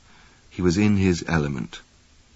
Duckworth nodded to them, pushed the chairs toward them with his feet as an invitation to seat themselves. He flicked a few switches, adjusted the volume. so that what sounded like nothing but feedback screams was reduced to music loud enough to shimmer like a heat curtain between them. He talked about inversions, double inversions, fat tones and ghost bends, like a man who'd just seen Mary herself materialize in the shadows round the packing cases. You don't play with your fingers and sing with your chords. That's what the clones don't seem to understand. Van Halen's been cloned to Kingdom Come. Excuse me, that's literally Jimmy Page. You want to be Riley B. King? Then you get your ass out of those studio sessions and do the Chitlin circuit just like all the others, the real bluesmen.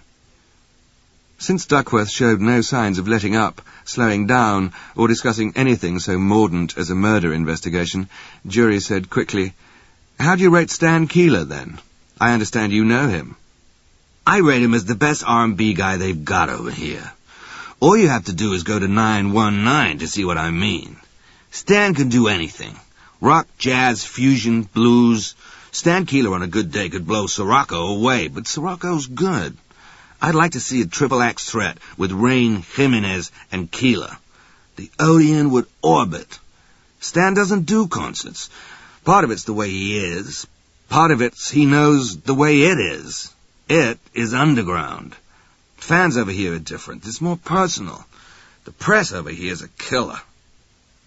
So why was Roger Healy into your territory, Mr. Duckworth? Because the creep was dying to trash Keeler, is my guess. You didn't like Healy, sir? Duckworth just shaved them a look. Healy? Okay, I give him credit for knowing his Bach and Paganini. Probably not as much as some guitarists I know. Healy was a musician, not precisely a killer pianist, from what I've heard, and I think it drove him fucking crazy.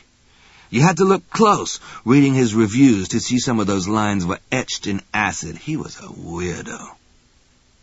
Where's his club Keeler plays? Mostly the 919. Quint Street off Shepherd's Bush Road. It's a walk down. You won't even see it unless you fall on the steps. Jury rose. Wiggins pocketed his pen. "Thanks for the help," said Jury. As they were walking out, Jury turned and asked, "Who's Train?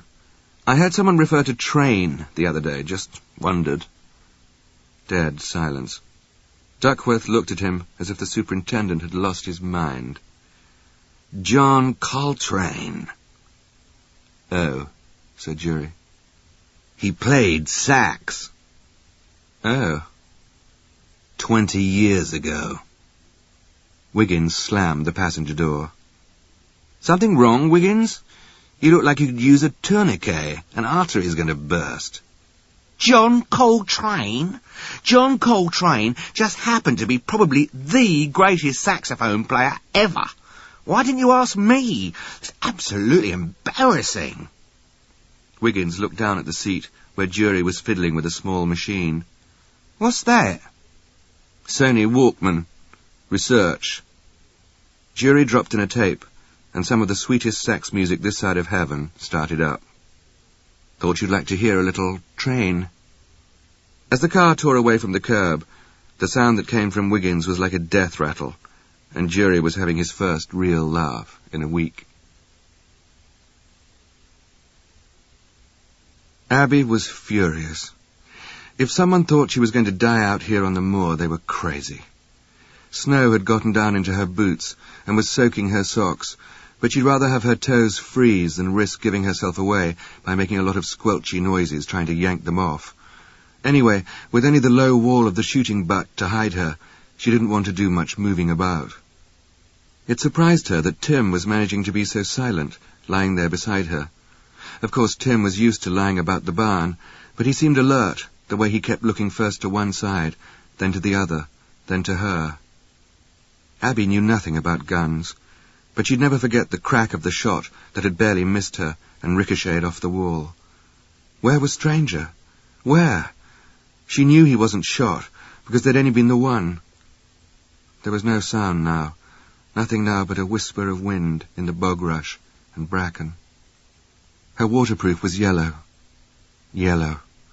The moon was like a spotlight, and in this bright yellow she'd be like a shooting star if she tried to dart from the butt to the wall. She looked down at Tim. A yellow slicker, a full moon, and a white dog. God hated her.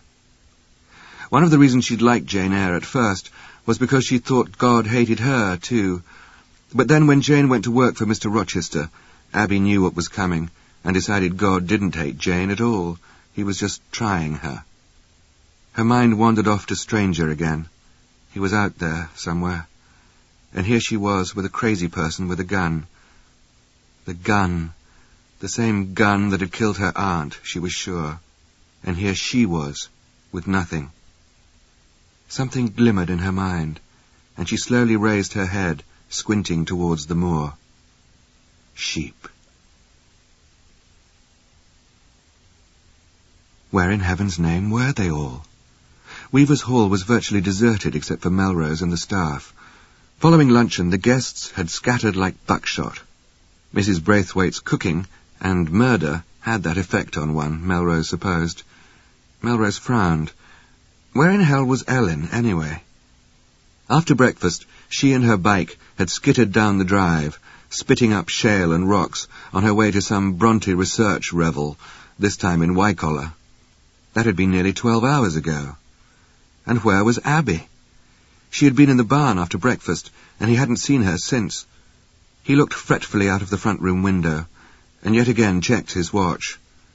Nearly 9 o'clock, and no Ellen. No Abby, either. He'd just been down to the barn 3 times, and no sign of her. He settled down with a large brandy to think, trying to console himself with the notion that Abby was probably out with Stranger digging out sheep or something. Except no more snow had fallen. Indeed, it had been melting. But there must be sheep. A blind cast. Abby lowered her head on her folded arms and wished she'd paid more attention to Mr. Nelligan. A blind cast had to be the hardest thing to do, and she didn't even know where Stranger was. Abby curled her fingers in Tim's coat and tried to bore mentally into his mind. Sheer concentration was the trick. She'd been at a lot of sheepdog trials, and she'd seen what those dogs could do. She'd seen the best of them head off a mob of sheep without getting a single command. Stranger. Well, she was going to believe that he was out there waiting for a signal. Way off, the sheep were dotted about the hillside. It was more difficult now, the moon having gone misty, to see them. How distant, how far-flung. And then she heard, this time a little closer, the sort of rock-clinking noise someone might make scaling a wall. She turned slowly in her hideout and raised her eyes to see, over the shooting butt, a black mass slowly rising above the dry stone. Abby dropped her eyes, turned back to stare at Tim, the energy that had stoked her rage now massed like a fiery ball into sheer concentration. She would move Tim out to the right, where he'd have at least the protection of a white backdrop. Very slowly and softly, she said to Tim, "Away to me." Tim jerked up, turned, and streaked toward the snowy rise, where he ran like a white projectile to the far moorland. Abby huddled down. She didn't think the gun would waste a cartridge, and also give away his or her own position by shooting at a fleeing dog. Thus the crack of the rifle shot totally disoriented her for a second. Yet one part of her mind was still, and told her to take advantage of the second's aftermath of that shot. With her eyes still shut, she stuck her fingers in the corners of her mouth and whistled. It was so piercing that she knew it would carry way off. Then it was quiet. Abby opened her eyes to see that Tim was still streaking toward the far fields. The gun had missed. The gun was a fool, and Abby, in her excitement, was almost getting up to shout out, to tell whoever it was, "You missed! You missed! Screw you, you bloody stupid sleazeball!" Sleazeball was one of Ellen's best words. Everything was quiet now. Tim was alive. She was alive. The moors remained. Ellen swung off the BMW, grabbed up the white containers from a basket, and held them aloft towards Melrose. "You like Chinese? Sweet and sour pork? Lo mein noodles?" "No. Abby's missing." Ellen dropped her arms. Missing? What do you mean, missing? Missing? Disappeared. Gone. I rang the Keighley police. Police? Wonderful. It takes them an hour just to get their bikes going. This isn't New York, Melrose yelled as the white cardboard box sailed away, noodles cascading, falling and lying in slimy drips on the stones. She took furious aim, and the pork followed, this container landing inside the mesh wire of the hen yard. He turned and walked toward his Bentley, cold as hoarfrost, except for the anger. Let her have her tantrum, damn it. Where are you going? As he slid onto the seat, he yelled back, To look for Abby, of course. Beautiful. Brilliant. Across the moors in a Bentley. It's so you. Go away. Away. Away, Melrose said. You're an encumbrance. Listen, Wonder Earl. You'll get about 40 feet in this slab, and if the police ever do get here, who's to welcome them while you're crashing around in your Batman car? Ellen hurled herself at the car. She yanked the door open, grabbed his arm, and jostled Melrose away from the wheel. Get your damn hands off me. She didn't. He tripped on a stone, nearly went down, thinking that if he'd fallen, she'd simply have grabbed his collar and dragged him. Now she was shoving him onto the long leather seat of the BMW. The noise was shattering. As the bike shot away from the hall, Melrose had to grab for her waist. The bike had slogged and sloshed down a green lane, come out on the Oakworth Road, then found an opening in a rotten fence, and they were now bucking along across the frozen field. The bitter wind whipped Melrose's jacket back, and he knew he would be in hospital straight away. Still, he had to admit the race through the cold, moist air, his arms hugging Ellen's waist, was exhilarating. At least until he saw the low stone wall rushing towards them. It was all Abby could do to keep down, because once again she couldn't believe it had worked. Worked this far, anyway. The two dogs had driven Mr. Nelligan's sheep down the rocky hillside faster than she could believe possible. That was a hard drive. Hours it should have taken. Now they were cascading through the wall, as if the wall were nearly invisible, no more than veils of smoke, mist, and clouds. Again Abby wanted to stand up and cheer and yell at this mob running toward her, driven by Stranger and Tim. The gun would not be able to shoot, load up, and shoot again and again, even if it was stupid enough to try picking off 120 sheep. The bike roared on through the underpinning of ground mist, nearly spilling Melrose as Ellen jumped a frozen stream as if it were an obstacle in a steeplechase. Less than a minute later, the BMW slid to a stop a few feet from the herd. Ellen, naturally, had landed on her feet and was waving him furiously on. There were sheep everywhere, 200 or so, he judged, as he hobbled along. There was Tim, throwing himself at one of them that was about to bolt. Melrose saw Stranger standing taut as a bow, giving an old ewe the eye. Rising from the bleats and the awful smell of wet wool came a voice from in there somewhere. Get me out of here! The voice was familiar, both in sound and tone, demanding, irascible. A dozen sheep were standing in some sort of hypnotic trance, and Melrose muscled them out of the way, dragged Abby up on her feet, and bounced her over the backs of the sheep. I could have died out here. Ellen pulled her bike upright and rolled it beside her, as Abby lost no time straightening both of them out on who and what saved whom in this rescue mission. She began with herself, went on in great detail about Stranger and Tim, and then praised the sheep for their part. Man did not come into it. With a pretense of world weariness not even the princess could have matched, Abby told them why she went out on the moor. About the phone call, the voice muffled, coughing, saying something about Stranger and Mr. Nelligan's sheep. They walked on, followed at a distance by the two tired dogs, while Melrose said he'd go to Harrogate before he'd go back to Weaver's Hall, if it meant hurtles through fiery hoops, drives across abysses, plummets through the air, with Ellen as driver. I'd sooner crawl. You must be the world's worst. Thus they trudged on beneath the icy moon, fragments of argument trailing back to the dogs as the three up front got further away. 3 of us? On that? The basket, Ellen shouted. Not me. I'm not sitting there, Abby's voice proclaimed. I'll sit in the basket, said Melrose. Stranger and Tim trotted on behind them, on bloody feet and lame legs, looking longingly at the mob of sheep who now were dispersing, searching out browse in slightly new territory. They turned more or less nose to nose, looking at one another, both yawning and shaking themselves. The ways of sheep were difficult, sometimes inscrutable. The ways of man, impossible. Jury shook his head as he jammed in the Volvo cigarette lighter. Abby is her daughter? In the passenger seat, Melrose was fiddling with the radio. Everyone who saw them did think Anne Denholm was Abby's mother. That's the irony. Medea would have won the Mum of the Year award compared with Anne Denholm. Jocasta would be an absolute plum. And Clytemnestra, good grief, a veritable heroine.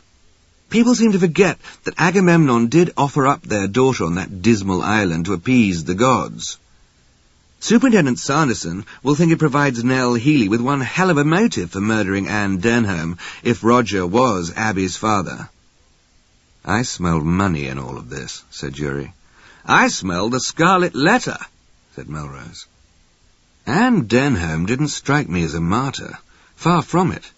She struck me much more as a blackmailer. What I meant, Richard, was in this case, it's little Pearl who suffers. I'm talking about Abby as a constant reminder to Roger Healy. Anne was flaunting her, would be my guess. Emotional blackmail, though, would work with the guilty minister in your book, but it certainly wouldn't work with Healy. Well, there are other ways of keeping someone on a string, and telling the wife would make for a very heavy piece of rope. But she wouldn't have killed him because of his affairs with other women. It's beginning to look...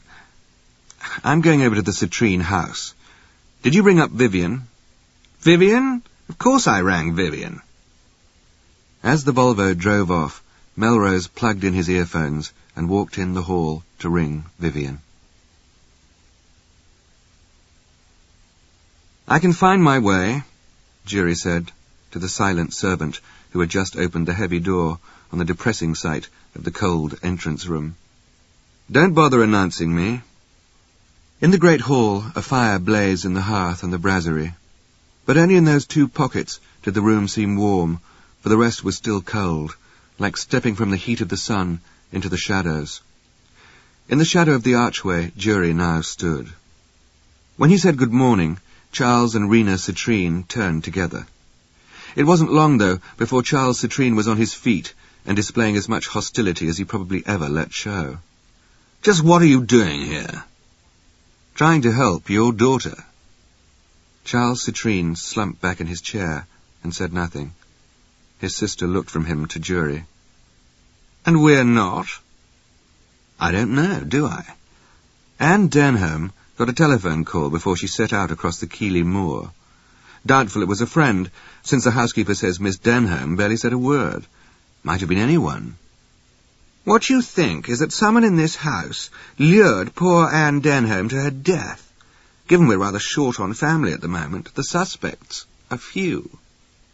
Anyone could have made both of those calls to Anne and to Abby from the public call box on the Oakworth Road.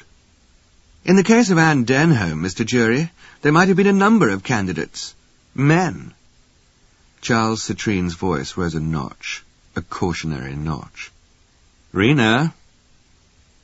For a moment there was silence, and then she got up to stand before the fire, hands thrust into the large pockets of her quilted skirt.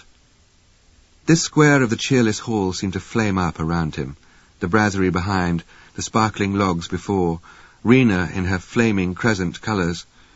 Jury looked at her fiery pose, and knew that the slapdash comic role as the mad woman in the tower, the outcast, the prodigal, was illusory.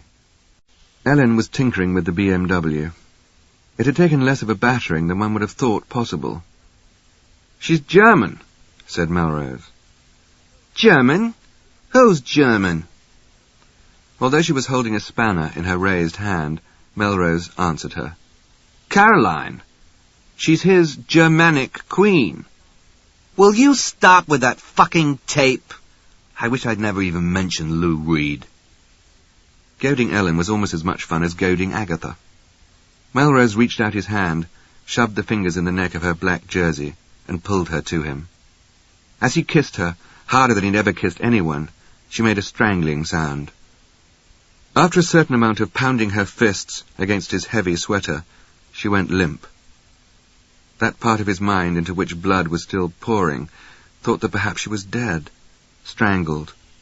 He went on kissing her. But he must have let her go at some point, because she was standing back, getting her breath and muttering, "My Lord, I've never been kissed like that." "That's because you've manacled yourself to Manhattan men. They're old dolts who spend their lives chasing the elusive shadow of success instead of women." Shut up, shut up, shut up. I wasn't complimenting you. My God, I was nearly raped by an earl. Is that the trouble, then? I mean, the nearly part? What conceit! How does any woman manage around you? Why don't they tear off their earlobes or something? Ellen, you're too smart, too young, too much wanting to be another Bronte. Get out of this place. You'll die of illusion. Melrose restationed his earphones. "Let's go to Berlin," Melrose said. I don't know what you're talking about. I have deadlines to meet. "Well, let's go to New York, then, and meet them." Stop talking.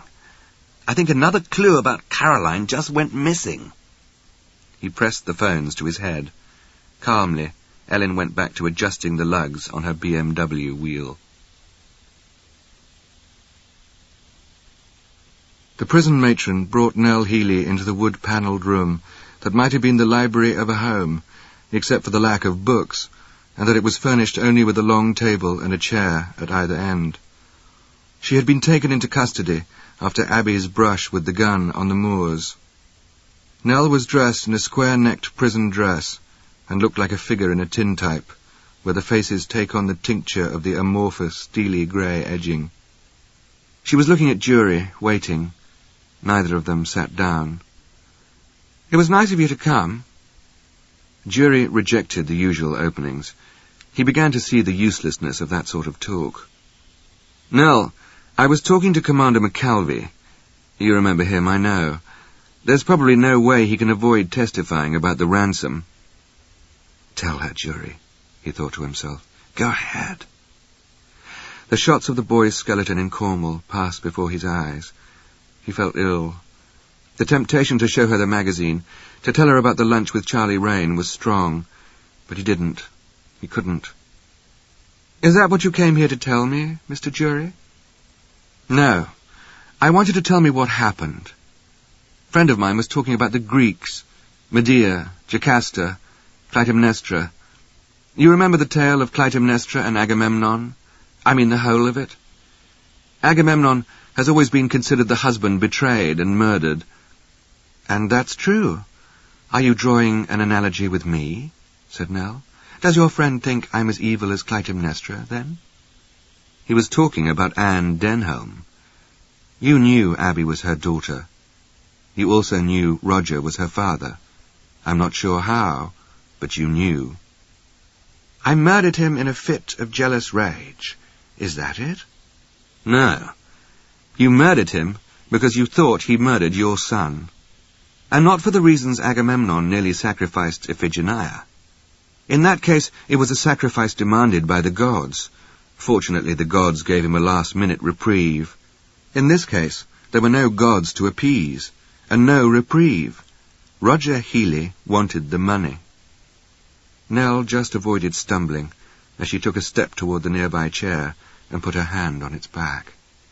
"Commander McKelvey always thought that you suspected something, that you came to that decision not to pay up with extraordinary swiftness and decisiveness. You never thought the boys were taken by force. But who would have believed you? There was no way you could be absolutely certain it was Roger who was behind the kidnapping. But that suspicion, together with Commander McKelvey's advice, made up your mind. You were fairly certain if you paid up, you'd never see Billy again, or Toby, and you'd never be able to prove it. But if something went wrong, and Roger failed, Billy would be able to identify him. That must have occurred to you." "Roger never failed, if he wanted something." Then why did you wait all these years, Mrs. Healy? It might sound frivolous, but one reason was that Billy and Toby had been declared officially dead. You said one reason. Was there another? Oh, yes. It's the reason I met Roger at the Old Silent. He wrote to me from London, and he wanted to talk about Billy, and he thought it would be pleasant to have dinner at the Old Silent. Absolutely nothing incriminating in such a letter. He phrased it carefully. Obviously he did not want to have dinner.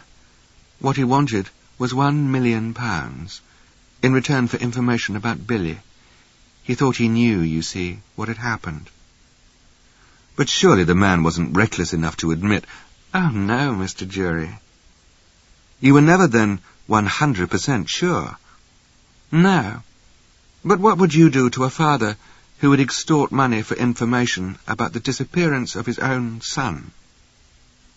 They stood there, with the pale sun throwing shadows from the barred windows across the table that separated them. Jury didn't need to answer.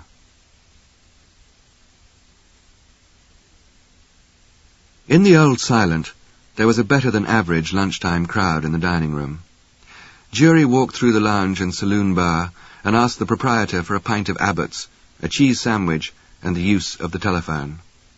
His call to Bradford Station had gone through the hands and ears of 3 policemen before Chief Superintendent Sanderson of the Keighley Police decided to pick it up. "What is it, Superintendent?" Sanderson asked edgily, making it clear he didn't want to know the answer. The young waitress put Jury's sandwich before him, a slab of cheddar between slices of richly grained bread. Jury took a drink of his beer. "I was wondering." "Wondering what?" said Sanderson. "About that call box along the Oakworth Road, about a mile from the Grouse. Listen to me. You know goddamn well that we're not rubes, and we don't need London to tell us how to lift fingerprints. The kiosk was gone over so thoroughly it'll probably need a paint job. We are routinely putting a trace on any prints we found, but I doubt very much that a killer would forget to wipe the receiver, the door handle, the entire damn thing if he wanted to." "Except the coins, Superintendent Sanderson. No way to get to the coins you've slotted into the box, as long as Telecom doesn't go at it with an axe." Sanderson was silent. It would probably be one or more of the coins lying on top. The calls had been made only within the last 36 hours. "Do you want the details?" Jury asked. "Hell no." The line went dead. Jury drank off the dregs of his beer as he dialed the Holt's number. Owen Holt answered. Yes, he supposed he could meet the superintendent at the Old Silent if it was important. Jury rang off and sat regarding the largely uneaten sandwich. He stared down at the table, wondering what it was he had missed. Some detail, some small detail, seemed to have lodged itself beneath his consciousness like a figure under thick ice, the contours of which one couldn't make out. Jury sat for a few moments thinking of Dench and McAlvey. He dialed the Cornwall number. "McAlvey here?" Jury smiled and said straight away, "You're making no allowance at all that Dennis Dench is right? That the body is not Billy Healy's?" "No, he's wrong. He is wrong. Too many coincidences, too many. The time frame, the burial place, the dog, the little dog, Jury, the remnants of metal, etc., etc." "McAlvey, when we were at the house in Cornwall, I found a little paperback in Billy's room. American poetry, Frost, Whitman, Dickinson, etc. Nell Healy is very fond of poetry. She used to read it to Billy and Toby." "What's all this in aid of, Jury?" "Several of the poems in this paperback are heavily scored or crossed. One in particular is interesting. It was not death, for I stood up, and all the dead lay down."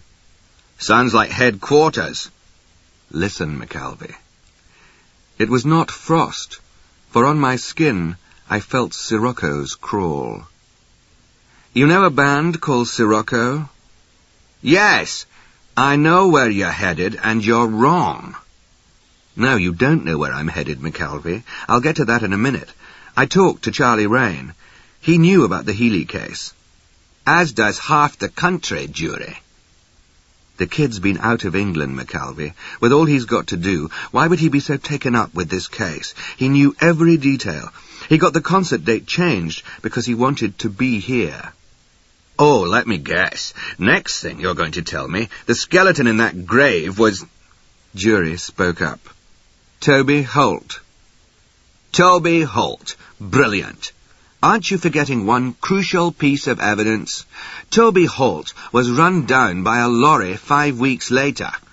Owen Holt, his father, identified the body. Who said he was telling the truth? Well, why the hell wouldn't he, jury? £10,000. A trust fund set up for Toby's schooling by Nell Healy. And how do you know this?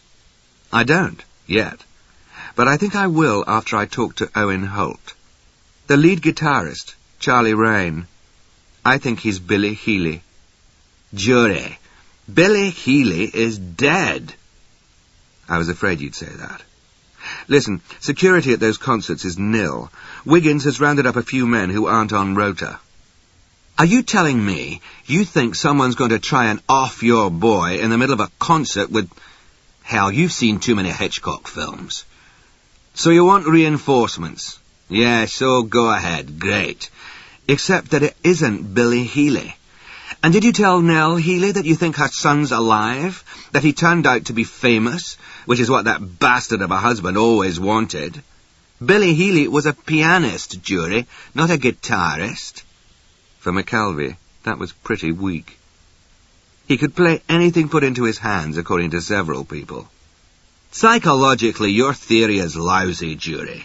Here's a kid who doesn't get in touch with his much-beloved stepmother for 8 years. If somebody tried to bury you alive, I imagine you wouldn't be too eager to take a chance on being found. Ridiculous. Absolutely ridiculous. The phone slammed down. Jury sat there with a dead receiver, knowing McKelvey had serious doubts about his own theory. Owen Holt stood just inside the door of the Old Silent, turning his cap in his hands, and looking around him as if he'd wandered onto some foreign shore where he didn't speak the language. Jury led him to a chair in the lounge bar. He watched Owen Holt as he waited for the drinks. Holt put Jury in mind of a stodgy fairy tale figure, the trusty woodsman, perhaps, or one of the kind but unimaginative couple who had taken in some waif. I expect this is about the money, Mr. Jury. Yes and no. Didn't you feel that it was high-handed of the Citrines to make that decision about the ransom money, considering it was your son, too, who was in danger? Police came to the house, told us what happened, told us it hardly ever did good to pay ransom money. Well, whistling down a well with us, anyway, weren't they? As if we had that kind of money. A little over 5 weeks later, you did have some, though.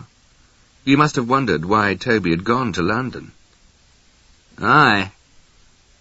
Mr. Holt, you must have wondered even more why Toby didn't try and get in touch with you for 5 whole weeks.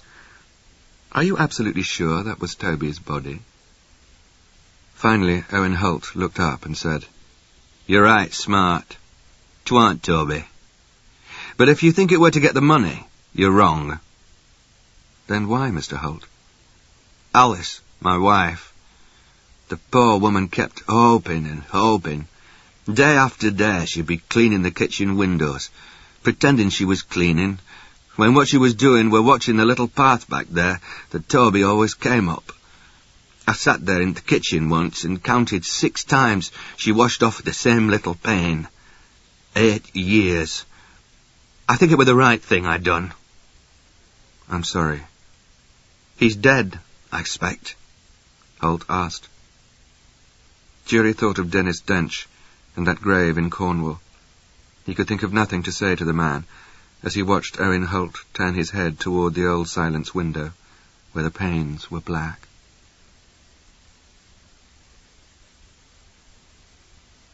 Jury was glad he'd seen the theatre empty before he saw it packed. He looked up at the huge oval, peopleless yesterday, tonight thronged with faces peering over the railing.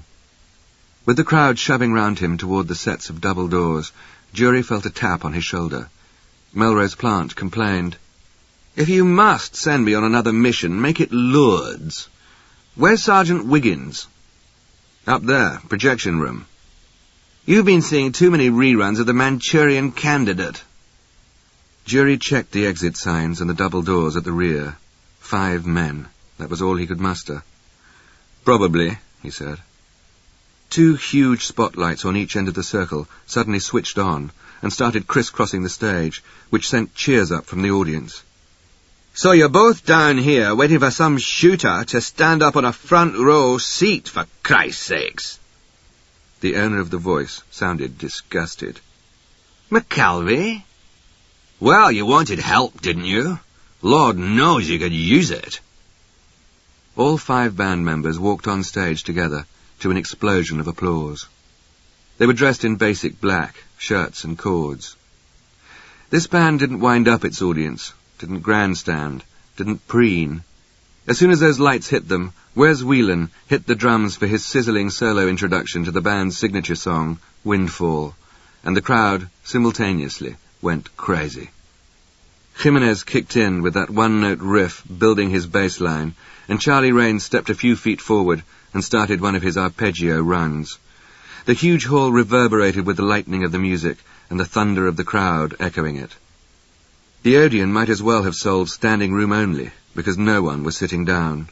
Jury breathed and looked over to McAlvey near the stairwell, then to Plant, who was sweeping the balcony with his opera glasses. The band had been at it now for nearly an hour. Another 40, 50 minutes to go. They didn't break. The 2 spotlights separated now, one following Jimenez and one Rain, as they broke into a trade-off of technical wizardry. Both of the lighting technicians were following their targets with the light. From his position by the stairwell, McAlvey frowned, squinted at the stage. The spotlights were out of sync. Hunched down, McAlvey started moving along the aisle toward Jury. Plant whipped the opera glasses quickly from the stage back to the spotlight. It was in a pool of darkness, and all he could see of the operator was a chap in a leather jacket and a cap, who seemed to be adjusting something near the bottom of the huge spot. Beside it was a gig bag. Jury saw both of them coming, had his hand on the revolver in his shoulder holster, moved slowly along the wall. He should have realized it. Of course, it wouldn't be Charlie's solo, where the audience was as hushed as a sleeping baby. It would be like this, a trade-off of technique between Charlie and Alvaro that whipped the house up into a frenzy. They were playing together, but they stood absolutely apart. It wasn't a gig bag. The folding stock of the rifle clicked into place, and she raised it so that the barrel jutted through the bars of the circle. It was the perfect hiding place, with herself in a pool of darkness, the light huge and blinding. Jury was crouched, holding the Wembley with both hands. "Rena!"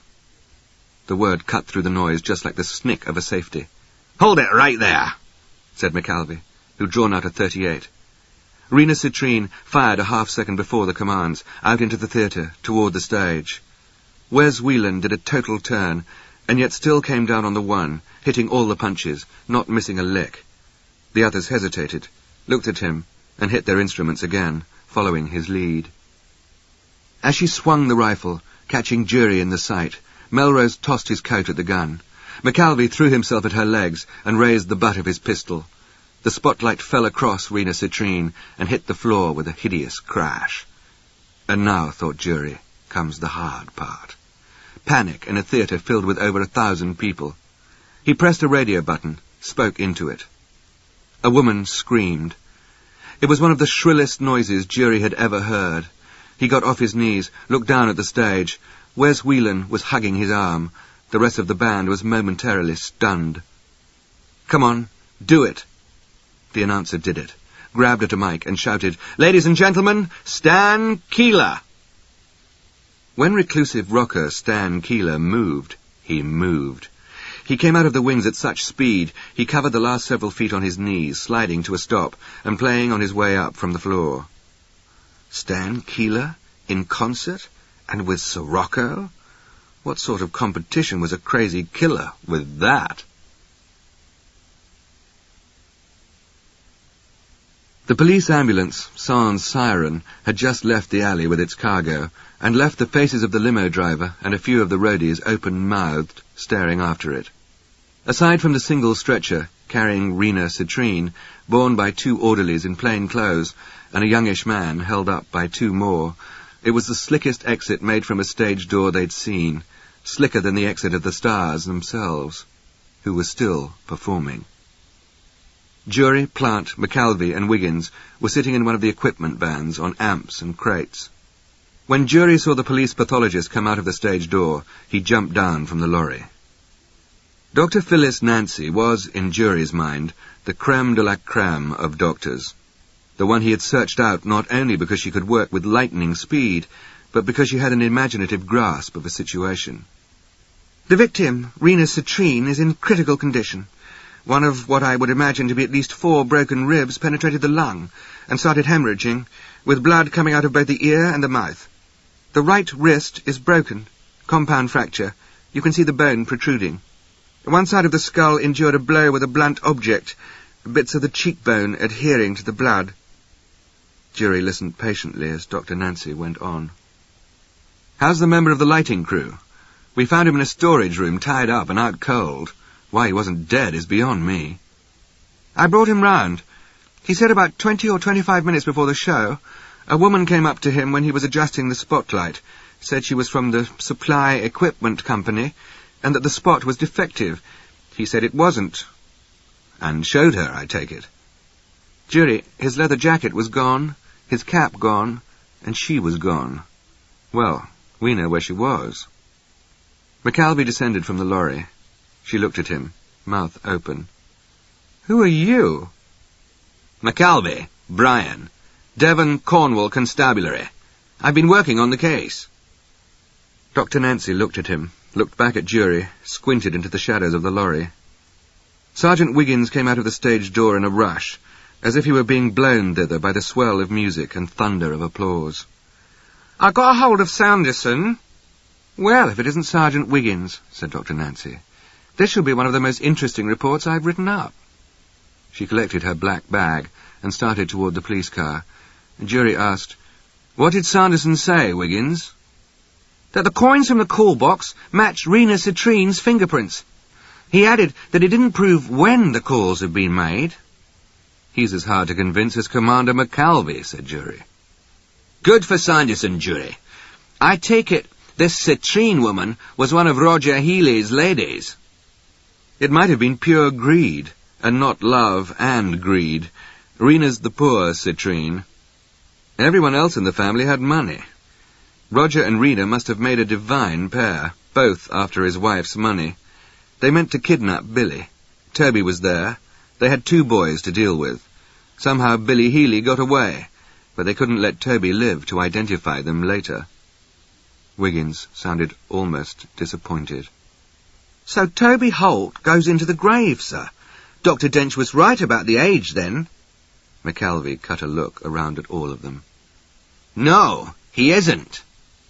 "Why are you still arguing, McAlvey? The woman tried to kill him." "Jury, she tried to shoot someone." "You're worse than a pit bull," said Jury. "Psychologically, your theory won't wash, Jury. You got any fisherman's friends, Wiggins? I think I'll choke myself. If you're so sure, Jury, why aren't you on the phone? I imagine Mrs. Healy would like to know Billy's alive." McAlvey went off into the driving rain. Sergeant Wiggins pushed the paper plate toward Jury. "Got to keep your strength up, sir. The band's last number. They'll be out in a minute." Wiggins was munching on a cheese sandwich. The bread was curling up on the edges. Jury imagined himself sitting in the lounge of the Old Silent, staring down at his plate after the conversation with Sanderson. The detail which had then tried to surface now did. Jury stared at his sergeant. He had his own personal allergist sitting right there before him. "Wiggins, people can outgrow food allergies, can't they?" "Billy Healy's? Doubtful. His allergy to milk was very serious." "Then I don't imagine he'd be eating a ploughman's lunch, consisting mainly of cheese." Wiggins stopped with a cup of tea on the way to his mouth. "If only you told me what he had for lunch, sir." The band came out. Jury jumped down from the van and walked over to Wes Whelan. One arm of his red shirt was caked with blood. "You amaze me. You didn't even drop a beat. That was the most acrobatic turn I've ever seen." "You forgot. I grew up in Derry with the IRA. This is but a scratch. Nothing at all, it only grazed me." "Where's Charlie?" "In there. He has to leave the stage, Charlie does." "Well, don't wait for him," said Jury, as they started piling into the limousine. Charlie Rain was sitting on the bottom level of the black platform in the centre of the stage, a towel round his neck, holding the white fender, plucking a string, plucking another, playing the chord. "Wes is a great drummer. He's got the quickest reaction time of anyone I know. What about you, Charlie?" "I was trying to pull myself up by my bootstraps, and the bootstraps broke." Stevie Ray Vaughan said that, great guitarist. "You're quitting at the height of your career as some sort of penance, is that it?" Charlie didn't answer. "Or was the penance learning to play that in the first place?" There was a long silence, and then Charlie said, "For 8 years I tried to come back and tell Nell what happened. I couldn't face her. The last time I saw her was when I was looking down from my window and she stopped on that cliff path and looked up and waved. She had a way of waving and smiling that was so joyful, you'd think she hadn't seen you in ages. I really loved her. Hard to believe, but I'd have died for her." Jury raised his eyes and looked out over the empty seats. "You did, Charlie." "I was getting my clothes on when I looked out the other window, the one facing the rear, and I saw her walking down that back road. I wondered what in hell the aunt was here for. No one said she was coming. I started down the stairs, but then I stopped. I still don't know why I didn't just clatter on down. I could only hear muffled voices, and in a minute the door slammed. The kitchen door. I went back to my room and I saw his Aunt Irene and Billy walking up the road, and Nasha, his terrier, padding beside him. It was just, I don't know, wrong. Then I ran and looked for Mrs. Healy, Nell. She must have walked farther along the cliff, and I thought, no, I'll just waste time looking for her. So I went round the house and up the road, trying to catch up and stay out of sight at the same time. Then I saw the car. The aunt's car. It looked like they were having an argument about the dog, but Billy pulled him in. Anyway, it gave me a chance to get to the shed and get the bike and an old slicker. It was getting dark, fast. Where the car ended up... Charlie stopped. He looked at the guitar like he'd never seen it before.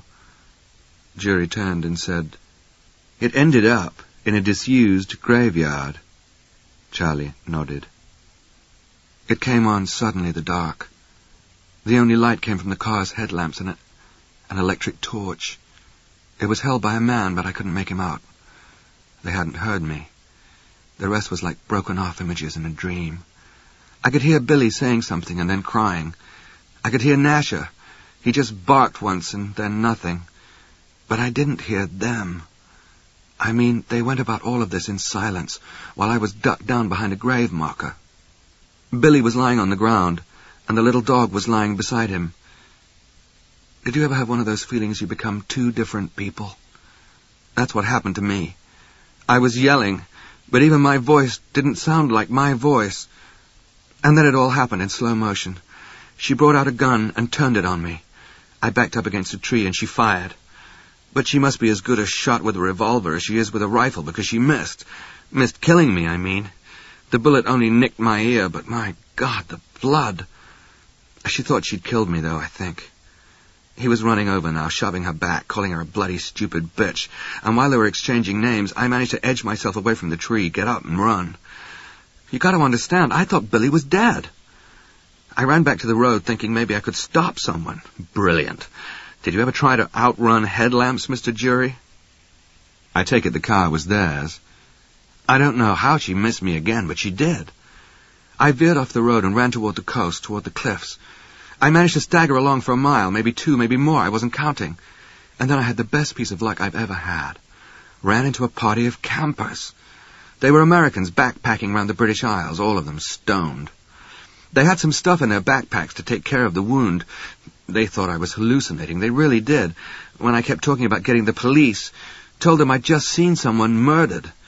They handed me a roach clip and said, "Hey man, mellow out." I mellowed out all right. I passed out. Slept through the next day. I didn't see a newspaper for 6 days and didn't know about the ransom demand. I don't mind saying I was terrified. Whose idea was it to identify somebody else's body, Charlie? Mine and Uncle Owen's. I couldn't stand him thinking I was dead, like Billy, so I rang up, finally. You mean he knew Rena Citrine had done this and didn't go to the police? He didn't know. I didn't tell him. I was afraid for him and Aunt Alice. I told him I didn't know who they were. Uncle Owen said not to worry, to leave things to him, to lie low. He'd find some way of getting money to me. He did. You went to Ireland? I did. And I met Wes. Wes had more than talent.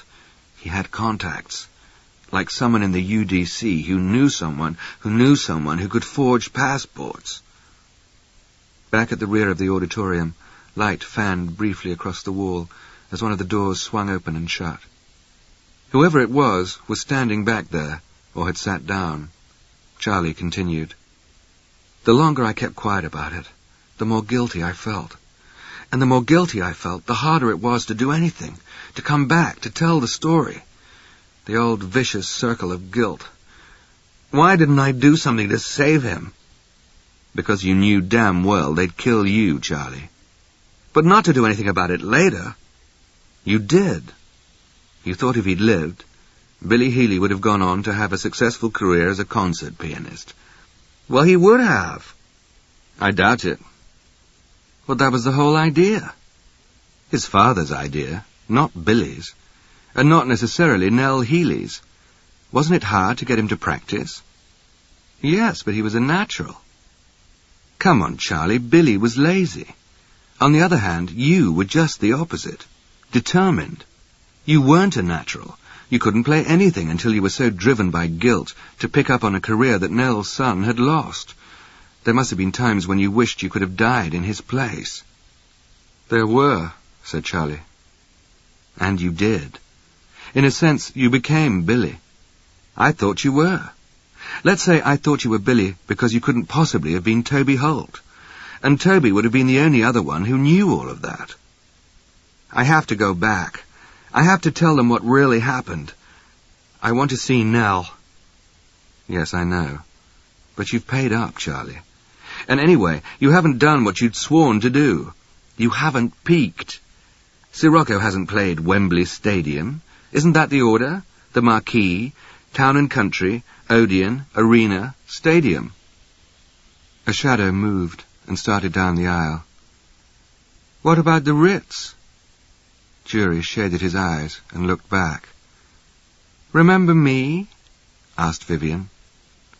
The combination of her appearance, which was gorgeous, and the surprise of seeing her here made Jury's mind go blank. I'm supposed to have gone to powder my nose. We started dinner without you, but no one will have finished, not if Agatha had her way about the 7-course meal and Melrose orders 1 more bottle of wine. Vivian beamed up at Charlie Raine, whose own smile would have lit up the embankment. I feel cheated. They got to hear you. I didn't. I can always fix that. What do you want to hear? Said Charlie. Vivian thought for a moment. Yesterday's. The one by Jerome Kern. Do you know it? I know the Beatles. Will that do? It'll do, said Jury, sitting down in the front row, with Vivian beside him. And Charlie, 23 years old, sang about a day when his troubles had been far away, here in the building where the last briefing for D-Day had taken place.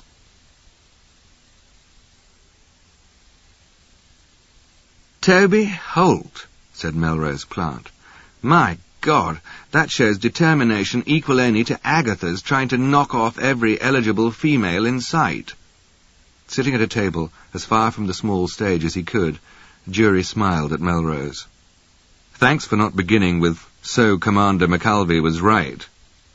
Melrose squinted through the smoke-filled room. "How did Vivian get here?" "It was her idea," said Jury. He waved his hand toward the blue-lit stage of the 919, where Vivian, pumps off, was churning and applauding. "One of London's best-kept secrets. One of those underground places you hear about through word of mouth, and not much of that. The regulars want to keep it to themselves. Vivian wanted to see the real London. She kept reminding me it's her last night in London. Exact words, my last night on English soil." "How dramatic," said Melrose. "Is Wiggins still at the hospital? What's Rena's condition?" "About as bad as can be expected," said Jury. "Slips in and out of a coma. Wiggins said she was talking like someone in a dream, about Healy, Anne Denholm, some things we deduced." "Extortion, blackmail, that sort of thing, Richard?" "Unfortunately, Anne Denholm chose Rena instead of Charles. Pay up, or I'll tell his wife about Abby. My God, she might as well have put a gun to her head as let Rena Citrine know Abby was Roger's daughter. And if Nell Healy had found out about Abby, the Fury would have gotten the lot, wouldn't she? My Lord, but Healy took chances. Involved with 2 women up there, right under his wife's nose." "I think his involvement with Rena might have been pure greed, Melrose, and she certainly tried to steer me away from revenge as a motive. Wanted me to think it was adultery. But Rena certainly had expectations insofar as Nell was concerned. Rena was careful to champion her cause, to stick by her." "But to try to kill Abby," said Melrose, "the very night after Anne Denholm? She had plenty of time for that. No, she wouldn't, because Nell Healy was to be taken into custody the very next morning, and all 3 of those killings were to look like her revenge on her husband, having not just an affair, but a child by that affair." Try to imagine Irene Citrine's state of mind when she walked into Abby's barn and saw that Sirocco poster. Well, why did she recognize him when no one else did? Well, she was the only one who knew Toby Holt was alive. Not even his uncle could be certain. It's the context. Rena saw that poster in a context she could hardly have forgotten. A young man against a tree right beside a view of the Cornwall coast. The only person who could identify her, and he's right here in London. Melrose half rose from his seat. "Who's Vivian dancing with, if you call that dancing? She's got her arms around his neck." Jury shoved him down. "What's this to you? You've got your American lady." "And who says she's my lady?" Jury took out several colour brochures stamped Sloane Street Travel and dumped them on the table. "The Chrysler Building fell out of your coat." "I just popped in for a moment." If you pop off the QE2 or the Concorde in New York, you'll have to walk a hell of a long way. She's from Maryland." Like a sleight-of-hand artist, Jury now dropped a book on the table. Sauvage Savant, paperback edition. He flipped open the back cover. The picture of Ellen was taken on a windy day, and she looked exactly as she had the first and last time he saw her. Jury tapped the caption. Baltimore. Casually, Melrose drew his cigarette case out, tapped a cigarette before lighting it, and said, "I knew the accent was a put-on. No one really talks like that." Against the splendid backdrop of the brown and cream Pullman cars of the Orient Express, Vivian stood self-consciously smiling as Jury and Melrose took turns with the camera. Compared with Vivian's flawlessly cut and fluid creamy wool dress and brimmed hat, her fellow travellers walking by with chins high might have been headed for a 20s bistro. In the midst of them, Marshal Trueblood was absolutely the quintessence of taste. Melrose instructed Agatha, who'd put herself firmly in the middle of the camera's lens, to move away from Jury over to the end, because given Jury's height and her girth, He didn't add. She'd look just like a toad. That moved her.